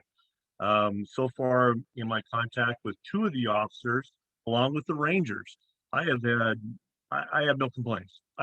Zero complaints. They have been very upfront. We've had laughs and conversations. Obviously, being a retired firefighter for, after 36 years, it's a little easier to communicate, but I think it's important for them to be out there, to expose themselves to us. I think their threat from us is absolutely probably zero in this community, which should lead them to want to be out there and promote themselves and safety. And that leads to all of our safety, I believe. Okay. Thank you, David. Thanks for your time. David, I noticed on your CV that you have spent a lot of time servicing families of first responders, and I wanted to applaud that and thank you for that. Well, thank you. It was my pleasure, believe me. I was very blessed with that. Please stand by in our waiting room for one more candidate to go through the same thing that you have endured. Thank you so much. It was a pleasure. Yes, sir. That brings us to Mr. Steve Miles.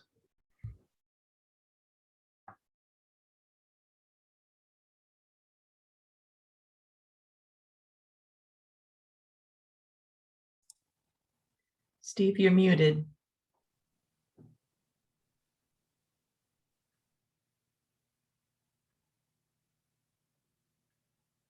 Here we go.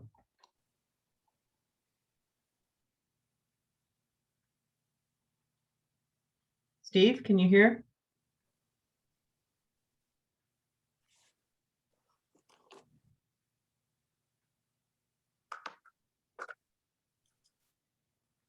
Mr. Miles, no audio is coming through. I see that you're not muted, but there's no bouncy indicator that there's any signal from your audio. It looks like now there's a really weak one.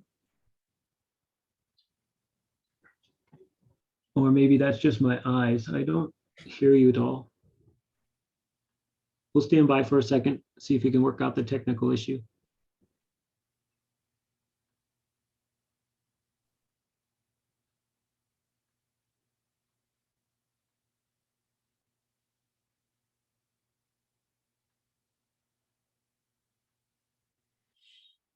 Hello. Somebody said hello. I got somebody now.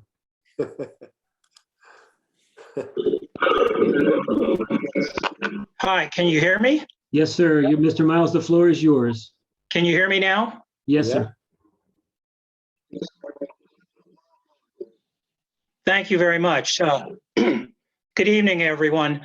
In my statement that I sent to staff, I noted that I have a, not as extensive as Mr. Hernandez, but I have a public background in boards and committees and things that I've applied and participated in for quite some time.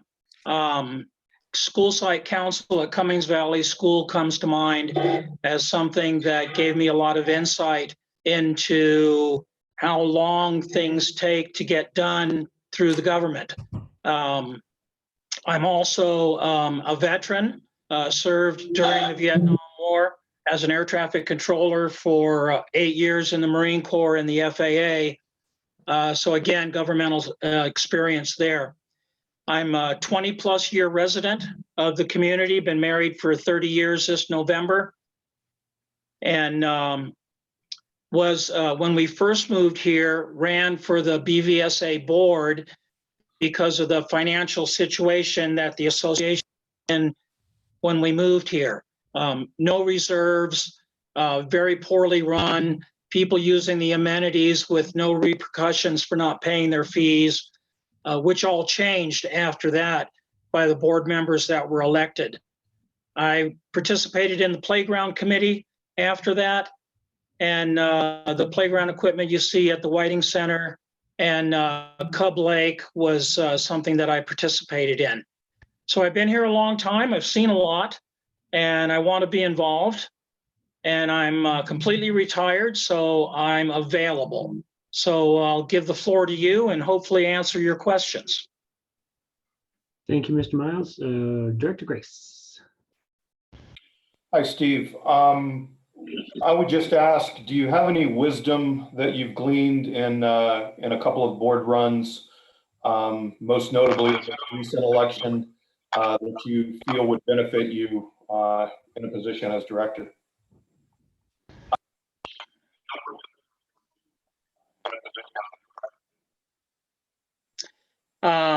The work that it takes to get elected. I thought I put in enough effort to make a real appearance, and obviously I didn't reach enough people. So that talks to one of the key issues I've always been concerned with is communication. And one of the things that the board needs to do better with the general population is to communicate better. Okay, thank you. Director Jensen. Good evening, sir.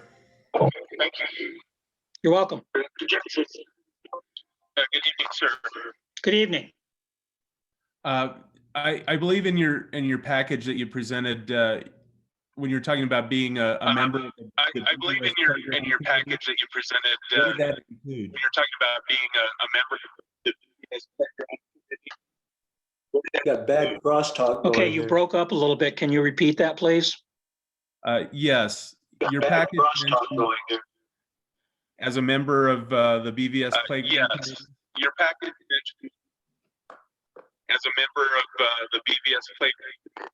Right, point of order here. I'm sorry, Mr. Jensen, to chime in. Okay, you're still breaking up. I was on the play. Point of order here. Sorry, Mr. Jensen, to chime in. Mr. Miles, you'll have to mute when someone else is talking, I think, because your phone is repeating everything we say a few seconds Mr. Miles, later. you'll have to mute when someone else is talking, I think, because your phone is repeating everything we say a few seconds later. I have to mute. I don't even know how to do that.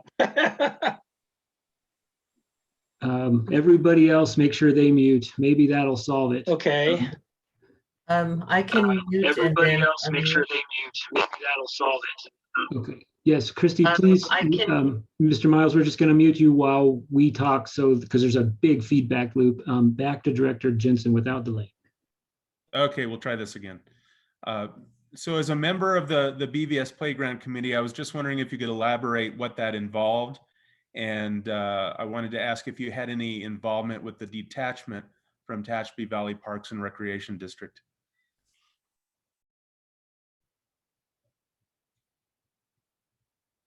Okay, Steve, you'll need to unmute now. Oh, good. Okay, the short answer is I was. You'll need to unmute now. Can you hear me? Okay. The short answer is I was not involved in the detachment from Tehachapi Park and Rec. The Playground Committee involved searching out businesses that would provide that to meet the needs of our community as they were at the time, and which obviously has changed significantly in the 20 years that we've been here. And then review bids, accept the bid that we did, and actually participated in the building of the structures. Thank you. I have nothing further. Okay, to Director Quinn, please. And Steve, you're muted again, but when you go to answer, please unmute.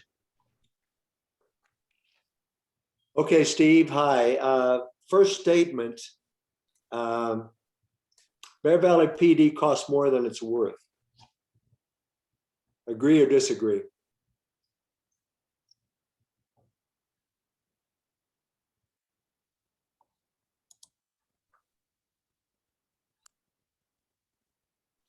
Disagree. I think it's worth every penny that we pay for it. But on top of that, I think the police department and every department within the CSD needs to be looked at for cost-saving avenues. I'll leave it at that. Okay. Am I muted? No. Next statement. CSD is losing money by leasing amenities for $1 per year. Agree or disagree?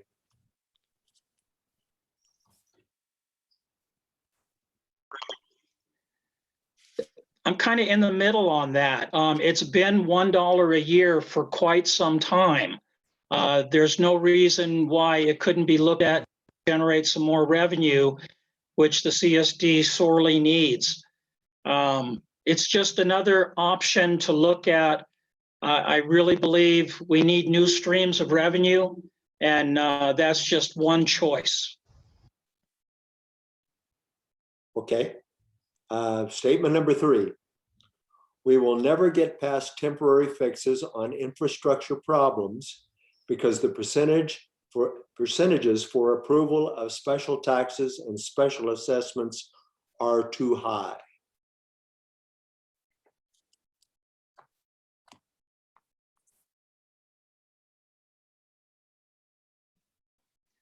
I'll say I disagree with that based on the fact that I think if we can do a much better job of educating the electorate within Bear Valley, we will be able to get the funding we need for the projects that need to be done. I think it all boils down to a communication problem. We need to get out there and talk to all of the members of all the recognized groups and organizations in Bear Valley. There's 20 or 30 of them. We need to talk to people at the golf committees, the golf meetings, at the equestrian meetings. I think it all boils down to education.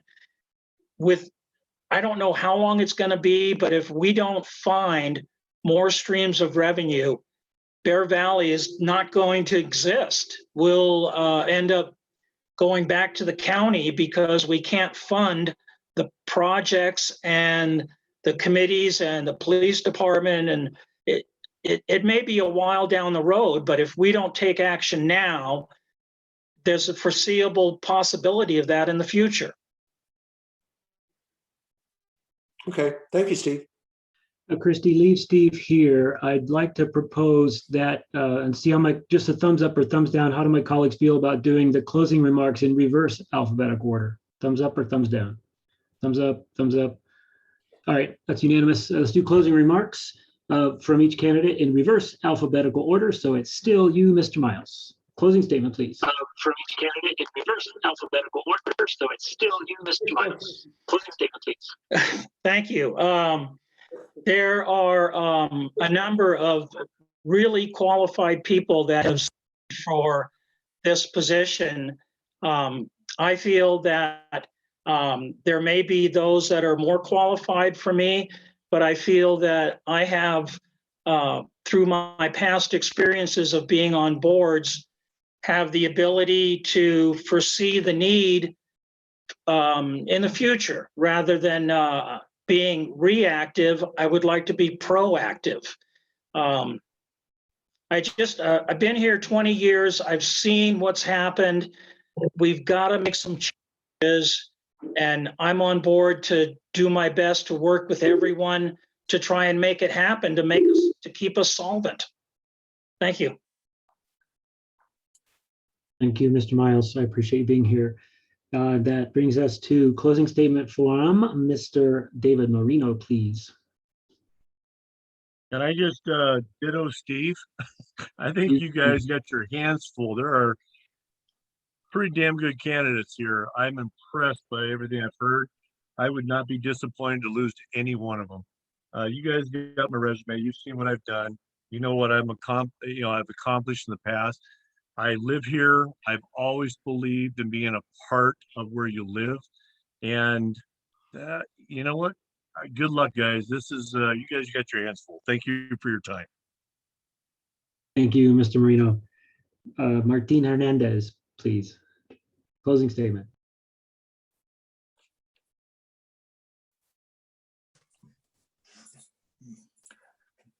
Can you hear me? Yes. Very good. Thank you again for this opportunity. I'd just like to echo Mr. Marino's comments. I'd like to tip my hat to all the applicants. I know it takes a lot of courage to step up for these kinds of positions, and you all should be commended for your courage in applying for this open seat. I'd just like to say I'm grateful that my wife and I found this beautiful community, and we welcome any opportunity to contribute to the betterment of our new hometown. With that, I'd like to say thank you one last time for this opportunity, and hope you gentlemen find the right person that fits the needs of this community. Thank you. Thank you, Mr. Hernandez. Geva Frevert, Ms. Frevert.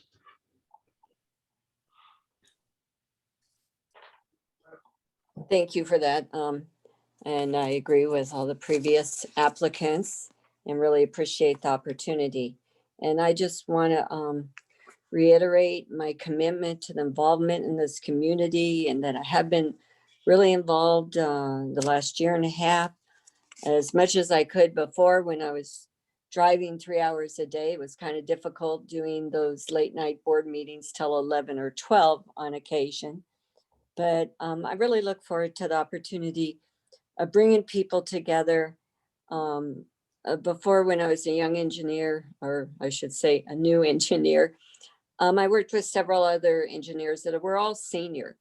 But despite that and all their experience, they voted me to be the team leader, to make decisions, because I could multitask and detach and get the jobs done, because we had multiple jobs to do in a very time limited frame. So, you know, I look forward to bringing that kind of experience and depth of looking into things. I think a lot of good things have been done, but we want to cover all of our bases because of our fiduciary responsibility to the people, and find another revenue streams, and being open to everything that we potentially can. And I think the community has a lot of great ideas that we need to incorporate, bring it to some smaller groups to get the people that are willing to contribute. So thank you for the time and thought and your considerations. Thank you, Ms. Frevert, for being here. Jay Carlyn, Mr. Jay Carlyn.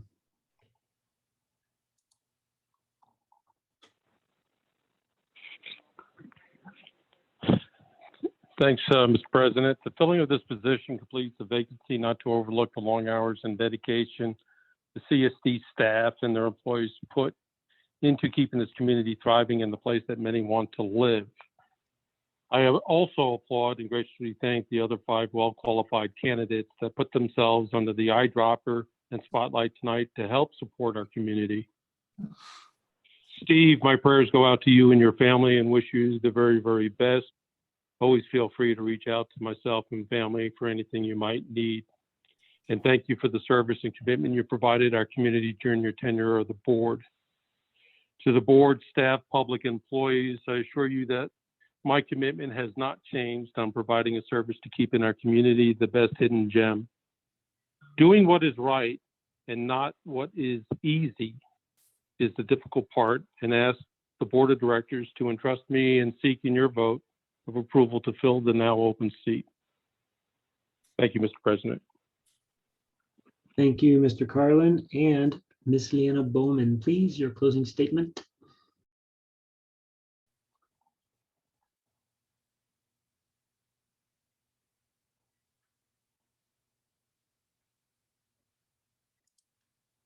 Leanna? There we go. Ah. I have been in Zoom meetings since 9 o'clock this morning, almost solid today. So I'm a little fried, and I usually don't have to unmute myself that way. I just want to reiterate just my care for the community, and I do come with a lot of varied experience. I have been, I was very interested, Mr. Hernandez, when you were talking about Ventura County. I wonder if we were Ventura Countyans at the same time. But I had been very involved in Oxnard. I've been a Parks and Rec commissioner. I have been, pardon me, I have been the executive director of a nonprofit. I've founded nonprofits. I teach financial management in nonprofits. So I actually have a lot of experience on the managerial side of working in an entity like this CSD. And I bring that experience, but I also want to highlight, although I'm a newbie to this area, I jumped in with both feet. I think it was my second month that I lived here and landed into all of that, the water rate issue. And I thought, well, rather than be part of the rumor mill or the complainers, I should just roll my sleeves up and get involved so I understand it better, and hence why I joined the finance committee.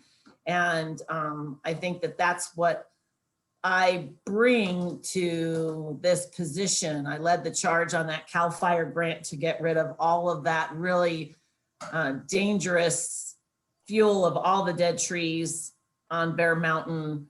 And I look forward to continuing that work with future grants as we try to reforest and we move forward with that. And I just can't reiterate enough. I feel like I have died and gone to heaven. This is a horsewoman's dream in Bear Valley, and I am highly dedicated to preserving it as it is now for long after I am gone from here. So I really appreciate the opportunity to join you in that endeavor. Thank you. And thank you, Ms. Bowman. Brings us to a procedure for nominations, which starts with this one and one only opportunity for members of the public to make comments about this event that we are undertaking at the moment. And I think we have a record attendance from any Zoom meeting we've ever had. It's 37 attendees and 50 total participants. I'll pause here and allow someone to raise their hand if they wish to speak from the public.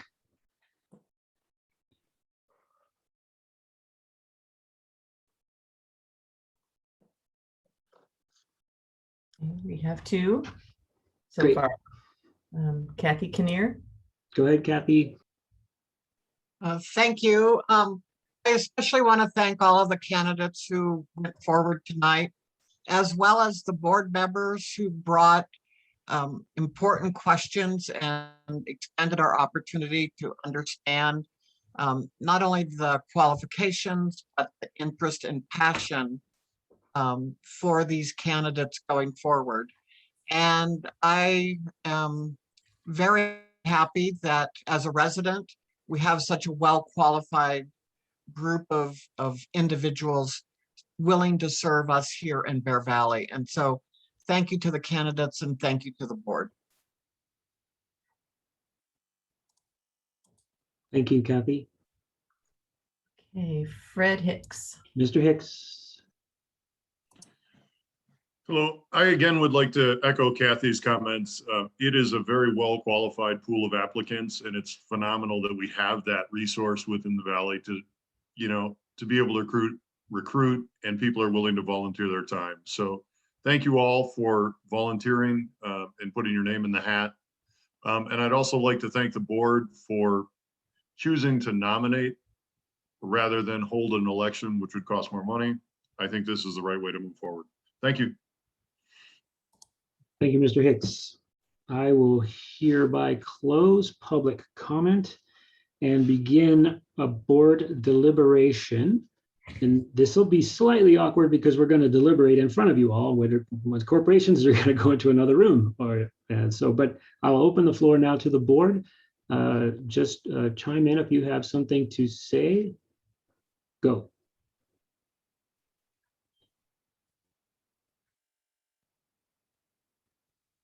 Mr. President, I'll start.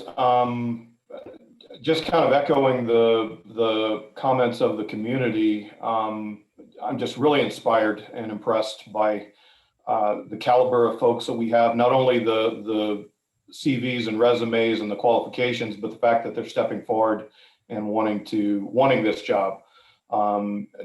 It kind of restores my faith in this community as a whole.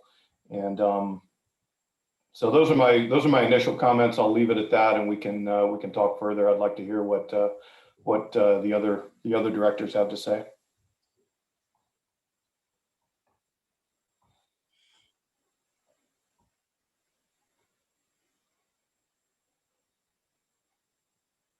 I think you heard it. Okay. Anyone? I would echo what Director Gray said. We've had these things happen from time to time where directors leave. Unfortunately, Mr. Roberts' situation, all the best to him, and our prayers are with his family. But we always get some really, really good candidates to choose from, and it's going to be a tough decision here.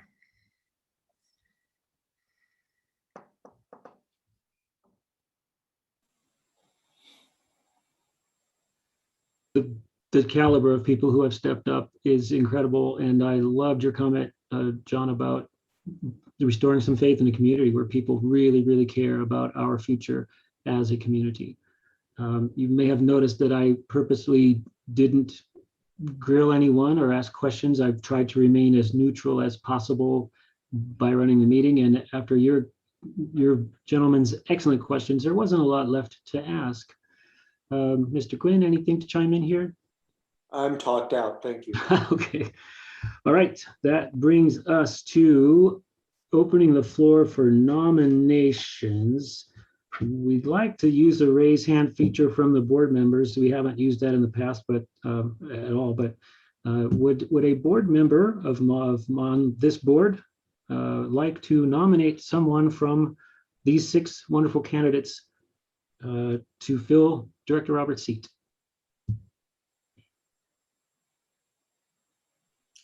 Point of order, Mr. President.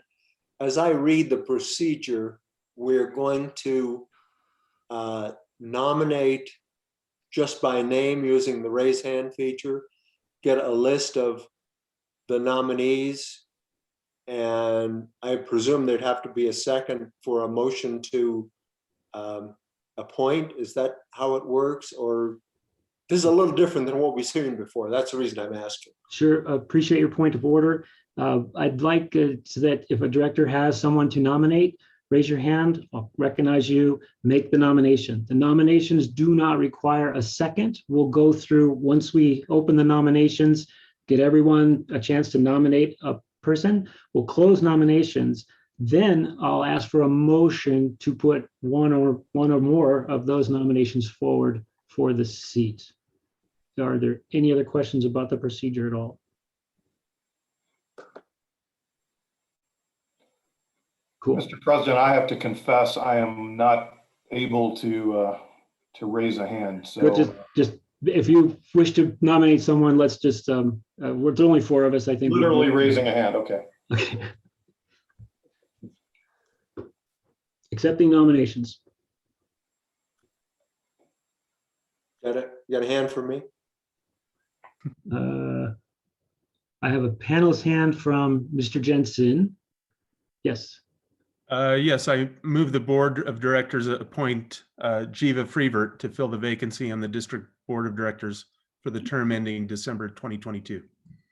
Mr. Jensen, will you be okay with us following the procedure and just making this a nomination and not a motion yet? Certainly. Wonderful. So I nominate Geva Frevert for the position. Thank you, sir, very much. And Director Quinn has his hand up as well. I nominate Jay Carlyn.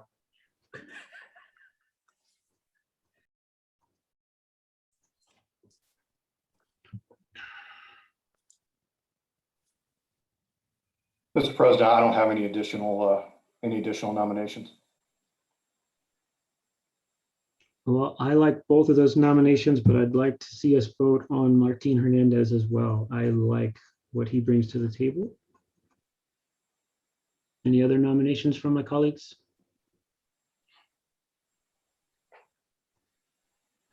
I will hereby close nominations. And I will request motions.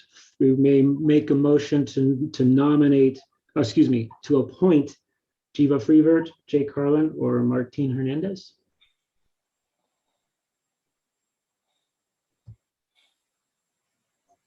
Do we need the raise hand for this? It didn't work last time. Let's just let me hear your motions. Okay, I move the Board of Directors appoint Jay Carlyn to fill the vacancy on the District Board of Directors for the term ending December 2022. I would second, Mr. President. Okay, I have a motion by Director Quinn. I have a second by Director Grace. That's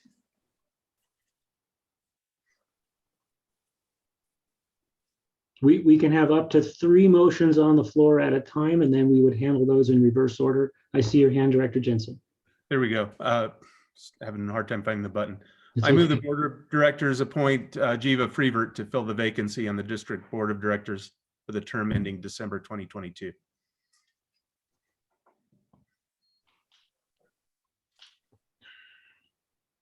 Motion by Director Jensen.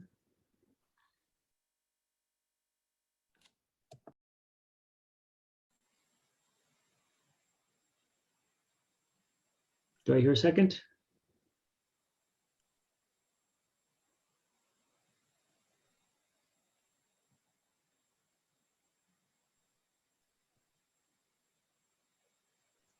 There is no second. There has been, I did not hear a second.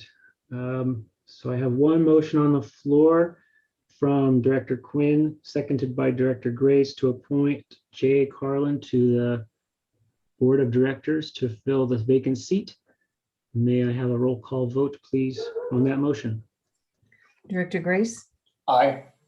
Director Jensen, No. Director Quinn, Aye. President Hahn. I vote aye as well. That motion carries 3-1 with Director Jensen in dissent. Okay, so the board Congratulations, now, Mr. Carlyn. we're asking the board to adopt the resolution confirming the appointment. I'll take it. I move the Board of Directors adopt Resolution 20/21-25, confirming the appointment of Jay Carlyn to the Bear Valley Community Services Board District Community Services District Board of Directors. Second. A motion by Director Quinn, second by Director Grace. Roll call vote, please, Christie.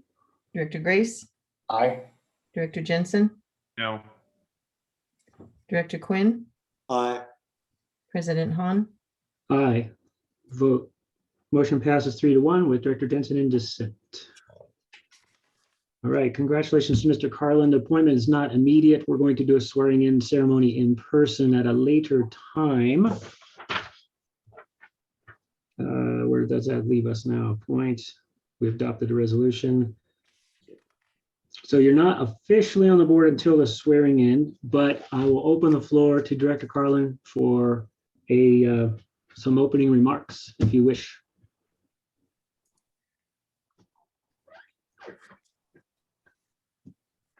And while we're waiting for him to come up, I want to thank everyone who stepped forward to fill this position. You are all qualified for it. I hope you all stay engaged. You do not have to be on the board to be engaged with this staff, with this board, with this community. Please stay active, and we need your talents. Mr. Carlyn. Thank you, Mr. President. And as I alluded to before, a strong pool of applicants. If I was sitting in the reverse seat, I wouldn't have had a problem picking any one of the other 5 candidates. I look forward to, again, serving the community and making some of these tough decisions. And as I always say, upward and onward. And thank you for electing me. Thank you, Mr. Carlyn. Let's see, we've done procedural items A, Roman number 1 through 4. I think that brings us to information and discussion items number 10, which is Chief of Police recruitment. I'd probably hand that off to Mr. Malinan. Mr. President and members of the board, at your last meeting, you had directed me to go get some quotes. I have contacted 5 different recruiting firms that I'm familiar with and have gotten some proposals from 2 of them. Some of them actually have declined. They're busy. So I've gotten some. What I'd like to suggest is we continue to try to get some of those. I also do want to follow up with both Chief Melanson and incoming interim Chief Kermode about internal processes and how we may do that. So if you will indulge me and give me a little bit more time, hopefully we'll get some other proposals to consider. The 2 that we've received are pretty much the same. It probably gets down to the individual firm and so on. So that's my report on this item. Thank you, Mr. Malinan. Discussion from the board. Board comments, item 10 Bravo, Director Grace. Nothing much, Mr. President, just Bill, I appreciate your diligent efforts to find multiple agencies or headhunters, for lack of a better word.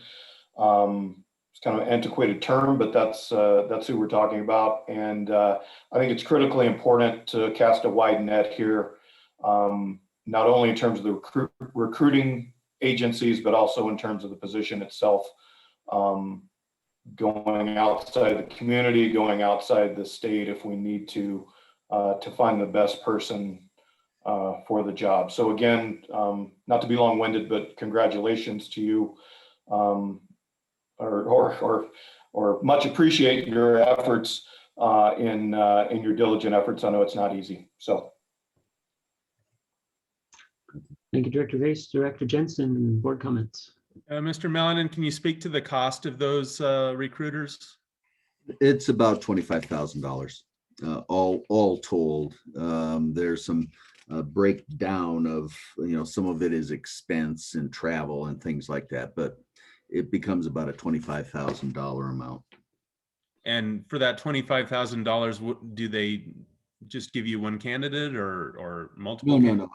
Yeah, and typically in a process like that, they'll begin with culling the number of applicants. Part of the value is that they will reach out, and so Mr. Grace used the term headhunter. Well, they are recruiting on our behalf, and they will reach out to folks that they are aware of and send out flyers, etc., and come to us with a group of, here they are, and they'll whittle that down using their own expertise to probably a set of what I would call semi-finalists, and then engage us a little bit, and then we'll get it down to a set of finalists. So the outreach, the advertising, the contacts, phone, internet, whatever. That's part of what they do. And then, at the end of it, it's for us to, go through a process internally, but they assist with that as well. I hope that answers the question. And if a candidate is found in a more traditional way outside of the recruiter, would we still have to pay the recruiter? That's an excellent question. If we have not finished it, I don't know that we would be obliged to go through with all of the expenses and costs associated with a recruitment. So if it were short-circuited at some point, then my reaction is no, we wouldn't. But I think that would probably get down to some particulars of an agreement that we would have with someone, a contract to do the work, and put those kinds of particulars in there. Okay, thank you. Director Quinn, board comments. I have nothing. Thank you.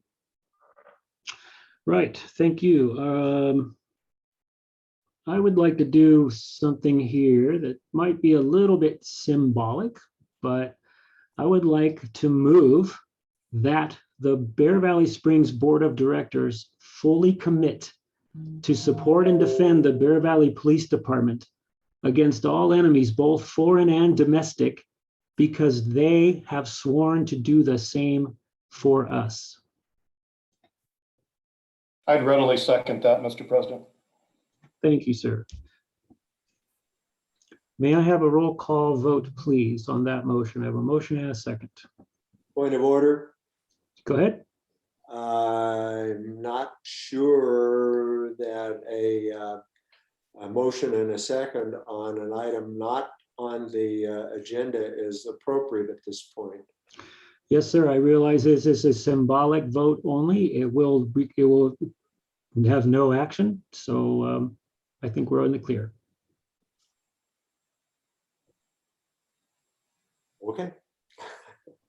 All right. All right. Roll call vote. Director Grace. I would symbolically vote aye. Director Jensen. I would symbolically not vote. Director Quinn. Aye. And I vote aye. Thank you so much, my colleagues. Let's see, that brings us to staff reports, department heads, finance report. Mr. Jones. Thank you, President Hahn. The item before you is the finance activity report for period 10, or the month of April. I do not have anything to point out, but I'm available for any questions you may have. Thank you, Mr. Jones. Questions from the board? No questions from me, sir. Mr. Jensen. None, sir. Director Quinn. Nothing. And I have nothing for you. Letting you off easy. Public Works report, number Charlie 12. Mr. President, members of the board, you have the report, and we stand ready to answer any questions. At the end of that, I would also like to take a moment to address the issue of street sign replacements, if you would indulge us. Absolutely. Director Grace, any questions on the Public Works report? No, glad to hear what status is on the street signs. So great. Director Jensen. I have nothing other than to say that this is the first year in many years where I've seen the easements brush cleared in a timely and really well done manner, especially from the gate to Cumberland. Director Quinn. I have nothing. Director, Mr. Malinan, your comment about the street signs. Well, let me see if we've got this figured out. So what I had asked Daniel Hager to do is a quick little video. Daniel, are you there? And do you have it ready? Can you share it with us? The idea that I had asked of Daniel, Mr. President, was we had received a couple of the new highly reflective street signs that we're proposing to install. And we wanted to do a quick video comparison that might literally show you the difference between the existing signs and what we're looking at. So can you share it, Daniel? I don't know if I can share it. I sent it in an email. To whom? To you and Christy. All right, let me find it then. Okay. All right.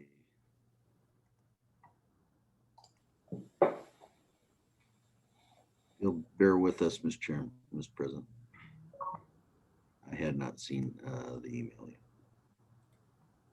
Wednesday at 3:47. Thank you. Yeah, I'm looking forward to seeing the street sign. If you, especially if you have an image of what they might look like, that's great. It's exciting. Let's see, here we go. All right. So I will open it up, Mr. President, and see how this works.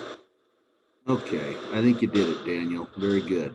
So we're going to go rewind this back, and then I'm going to try to share that if I can. And it's this. Will you please tell me when it's showing? I see your screen image 2825, but I can't make out a street sign. Oh, there you go. Okay. In the middle, at the bottom, you'll see it says Bear Valley Road. All right, here we go. Whoa, it's a video. Now you should see the reflectivity. The bottom sign is what we propose as the new. So that's perhaps not the most impressive video, Mr. President, but it is what we've got. Let me play it one more time just to make sure everybody gets this. So you can hardly see the one on top. Now some lights on it. Okay, thank you, Daniel. My point, Mr. President, members of the board, is that I think we have had three choices kind of that are noted, and I think the police chief brought this to our attention. There's three different scenarios: green and white, blue and white, brown and white, that are in the traffic safety manual as acceptable colors. And so what we're proposing is that we go with the brown and the white, highly reflective. You'll see it had a border around it as well. What Daniel had brought forward was kind of changing these out over a 3-year period. It's not highly expensive with regard to $1 million budget, but you know, it's something on the order of $7,000 or $8,000 a year, I believe. And I think we've got that worked into our CIP. And so wanted to show you this. I know the board had interest in yellow. I think we could order them, but there is still the compliance issue. I don't know that it's hugely significant, but it could potentially be an issue if we're using different color schemes than what the traffic safety manual calls for. So if there's no objection, I would suggest we just move forward with it, and we would be putting in those highly reflective signs, which I think is a great move just overall. So Would that come before? I don't know the cost. I don't remember the cost. Does that need to come on the next month's agenda? I don't know that it does, Mr. President. I think, you know, we can break it up. I think we've included the first year's costs into our budget. And again, I think it's, let's say, $8,000 for the next 3 years. And so that's how Daniel had broken the project up. So it's $24,000 for all, what was it, Daniel? 180 intersections, something like that. I think 160, somewhere around there. Yeah. Yeah. Okay, so should we just do like a straw poll? Are we in favor? Yeah. Okay. I'm looking for any feedback and or direction. Director Grace, I would support that, Mr. President. Director Jensen, Yeah, it looks fine. Director Quinn, Yeah, I have a question. please. Was Daniel taking a nap when he was taking the video, or why is it candid that way? Not the greatest quality phone. We fix roads, we don't do video, I guess. It was much better on the second viewing, I have to say. Yeah, once I learned what I was looking at, I agree. Thank you, Director Quinn. I have my thumbs up too. Let's replace our signs. Thank you. That was it, Mr. President. That concludes the Public Works Report, Public Safety Report.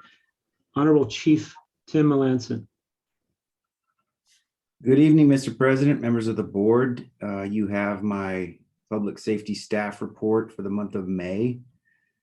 Before I get to the report, however, Mr. President, if you'll indulge me, I'd like to make a few parting comments since this is my last meeting as your chief. The floor is yours.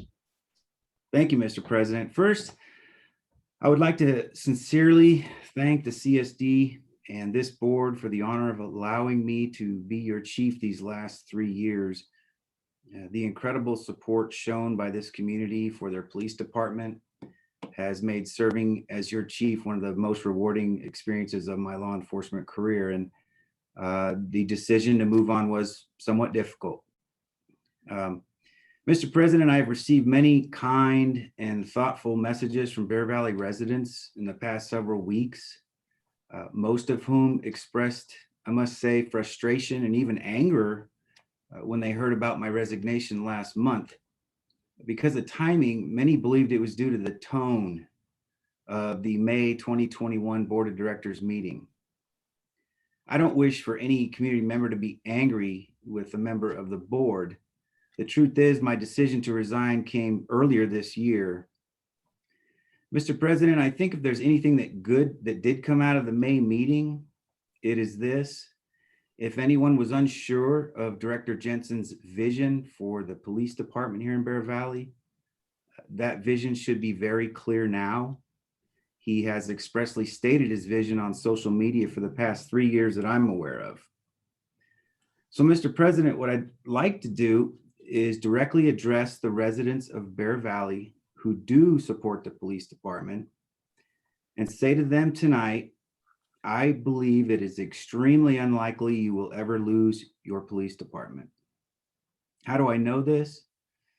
Overwhelming public support. You can start by reading results of the Bear Valley Community Engagement Survey completed earlier this year. It's on the CSD website. Results of that scientific survey revealed that the PD scored higher in all major indices than any other function performed by the CSD. Around 80% of respondents, with a margin of error about plus or minus 2%, gave favorable ratings about law enforcement in the Valley. The PD scored higher in community satisfaction than the national average of communities between 5 and 10,000 population, the Western US, and the Western US communities between 5 and 10,000 population.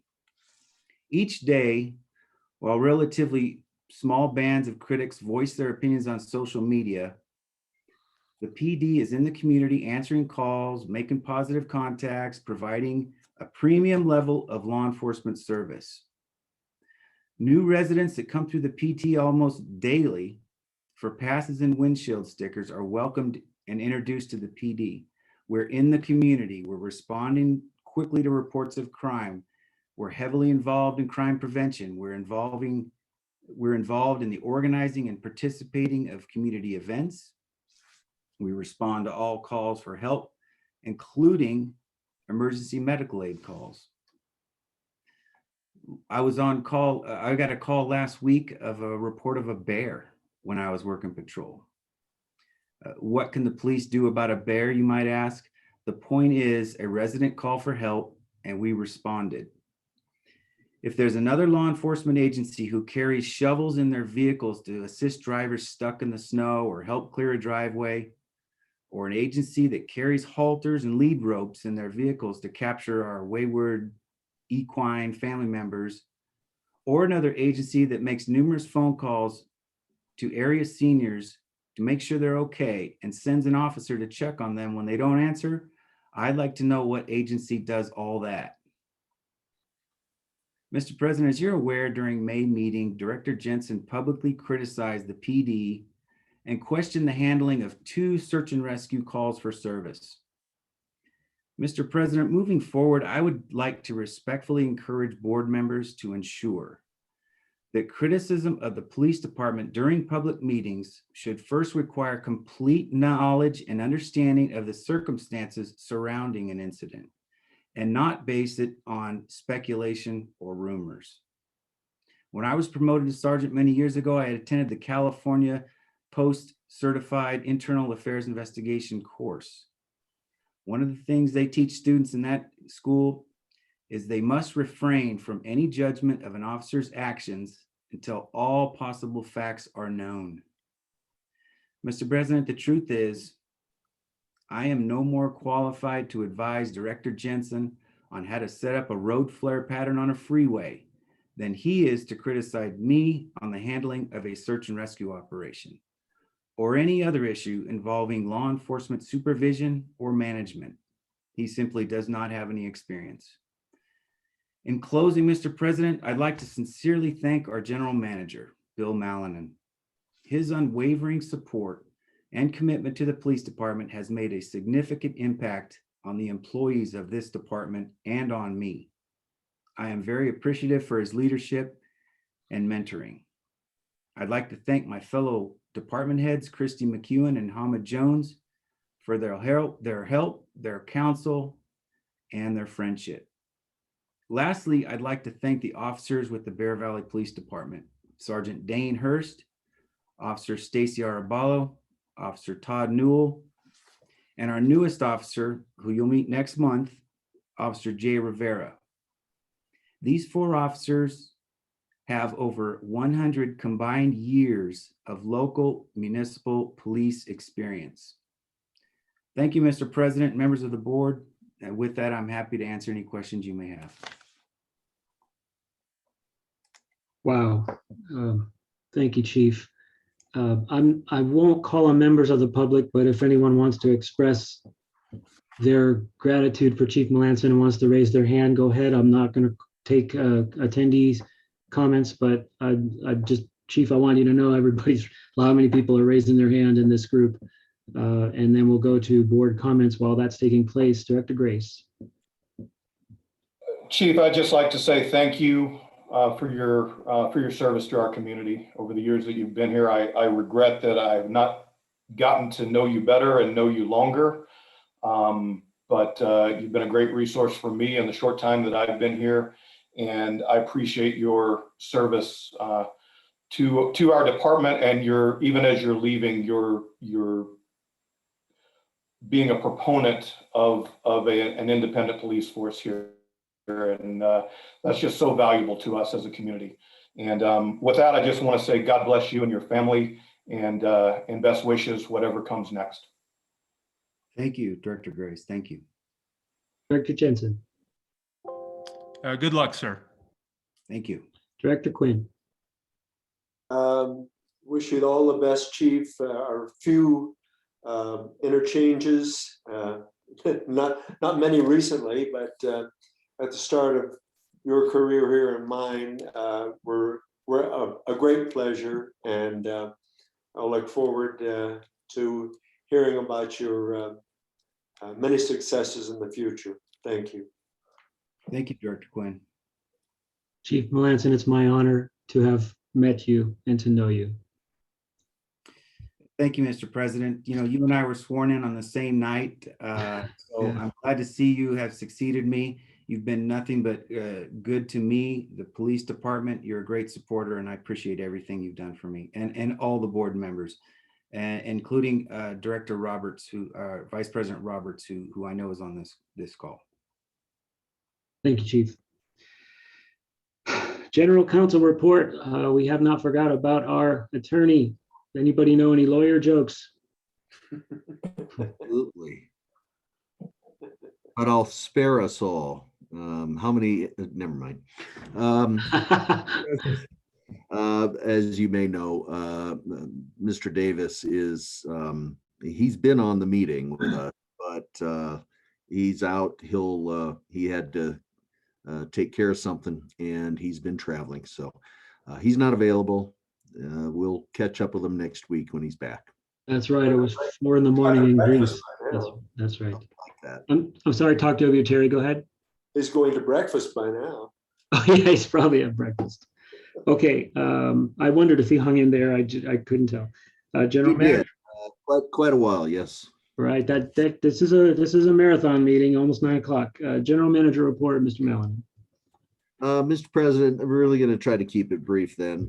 Thank you. The update on the tree grant, we're doing great. We have completed, the logger has completed tasks 1A, B, and 2, and is moving on to 3. They are stockpiling the logs right now up at the end of Medicine Bow.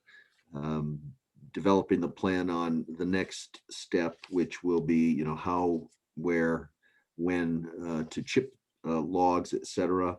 We've completed the utilization of our first draw from the state of California for our grant, which was $250,000. We've now made and had approved our second request.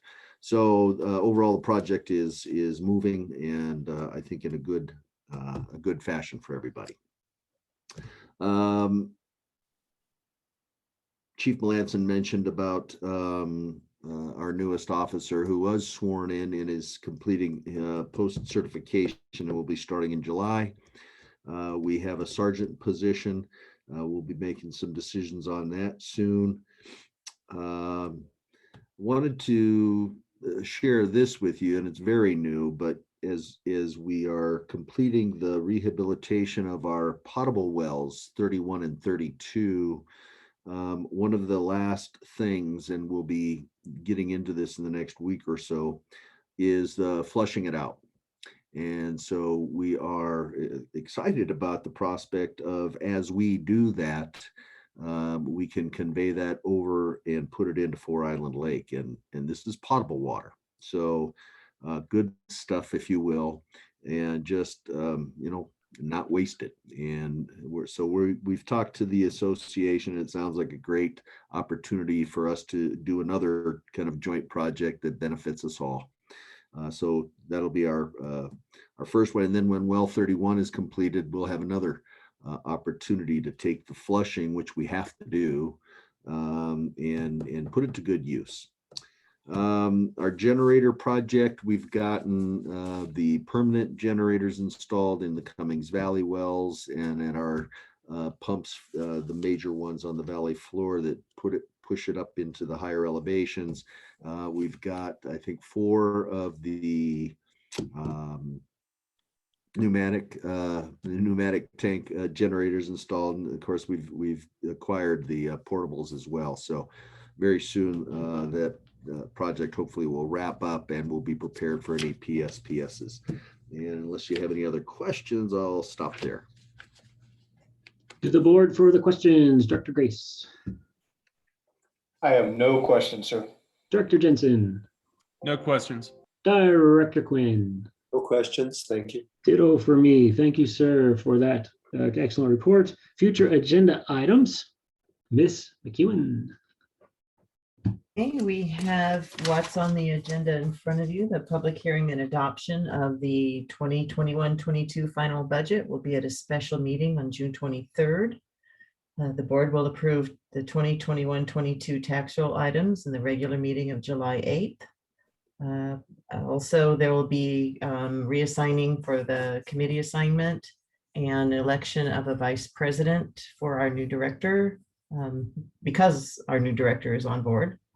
And then a public hearing and adoption of the new solid waste rates on a special meeting on July 29th, 2021. I didn't have anything else added during tonight's meeting unless I missed something. Okay, I think that brings us to item 12, adjournment. The next regularly scheduled meeting is July 8th, 2021. May I wish everyone a safe and happy 4th of July, because we won't meet again probably before then. I'm very grateful. Well, we will, but all of these people and having, I think we hit a record tonight for any Zoom meeting for regular board meetings. I want to thank everyone who is here, and I thank again everyone who put in for the seat for this this director spot.